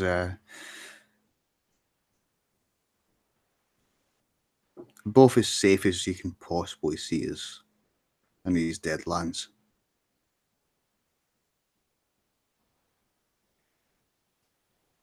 It'll be done. You will have quarters in Skjoldholm and Skjoldvik. I am honoured to have your service. He'll take from his pouch. He had 20 hack silver, I believe, starting gear. I'm going to say I got the blacksmith to smelt that down into an arm ring worth that much, carved, like within the likeness of probably the wolf, I guess, since he's confides in Hrothvitnesen. And he'd hand it across to this swordman, assassin. But in front of the, like, it's as much for the other people in the room's benefit as it is for Nucky. You'll hand it over and say, my word is my bond, and so shall it be. Once you have rested and had your bride seen to, we will gather and make ready for the looming feast. Thereafter, you will take men and cement your lordship over that place. He goes to take the arm ring, but his hands recoil like it's almost on fire. You know I cannot give an oath to you.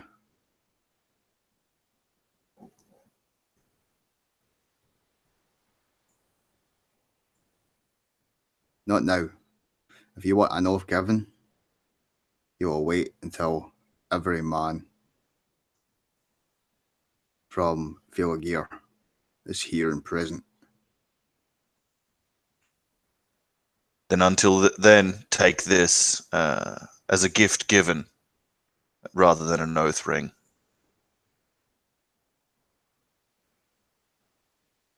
And a genuine smile, the first genuine smile you've actually seen come across Noki's lips that hasn't had any sign of deceit in it. Now, your lady must be it takes tired time. from the travels and march through the mires. We'll have food, drink, quarters readied, and clothes if need be. Right, thanks, Lord. As you leave the hall, Fenya says to you, "Did you hear that? He called me a lady. We're rich." Shh. And you can make your way to like the small hut that's been prepared for you, where you can stay. Preparations being made for the feast and the visit to the troll in the fens, perchance. We'll have to look at that next time, gents. So thanks very much. We'll end it there. If you watched this and you enjoyed it, you can get Iskloft for another 5 days, thereabouts, on Kickstarter. It's down below in the thing if you want to check that out, if you like this setting. And we'll catch you next time.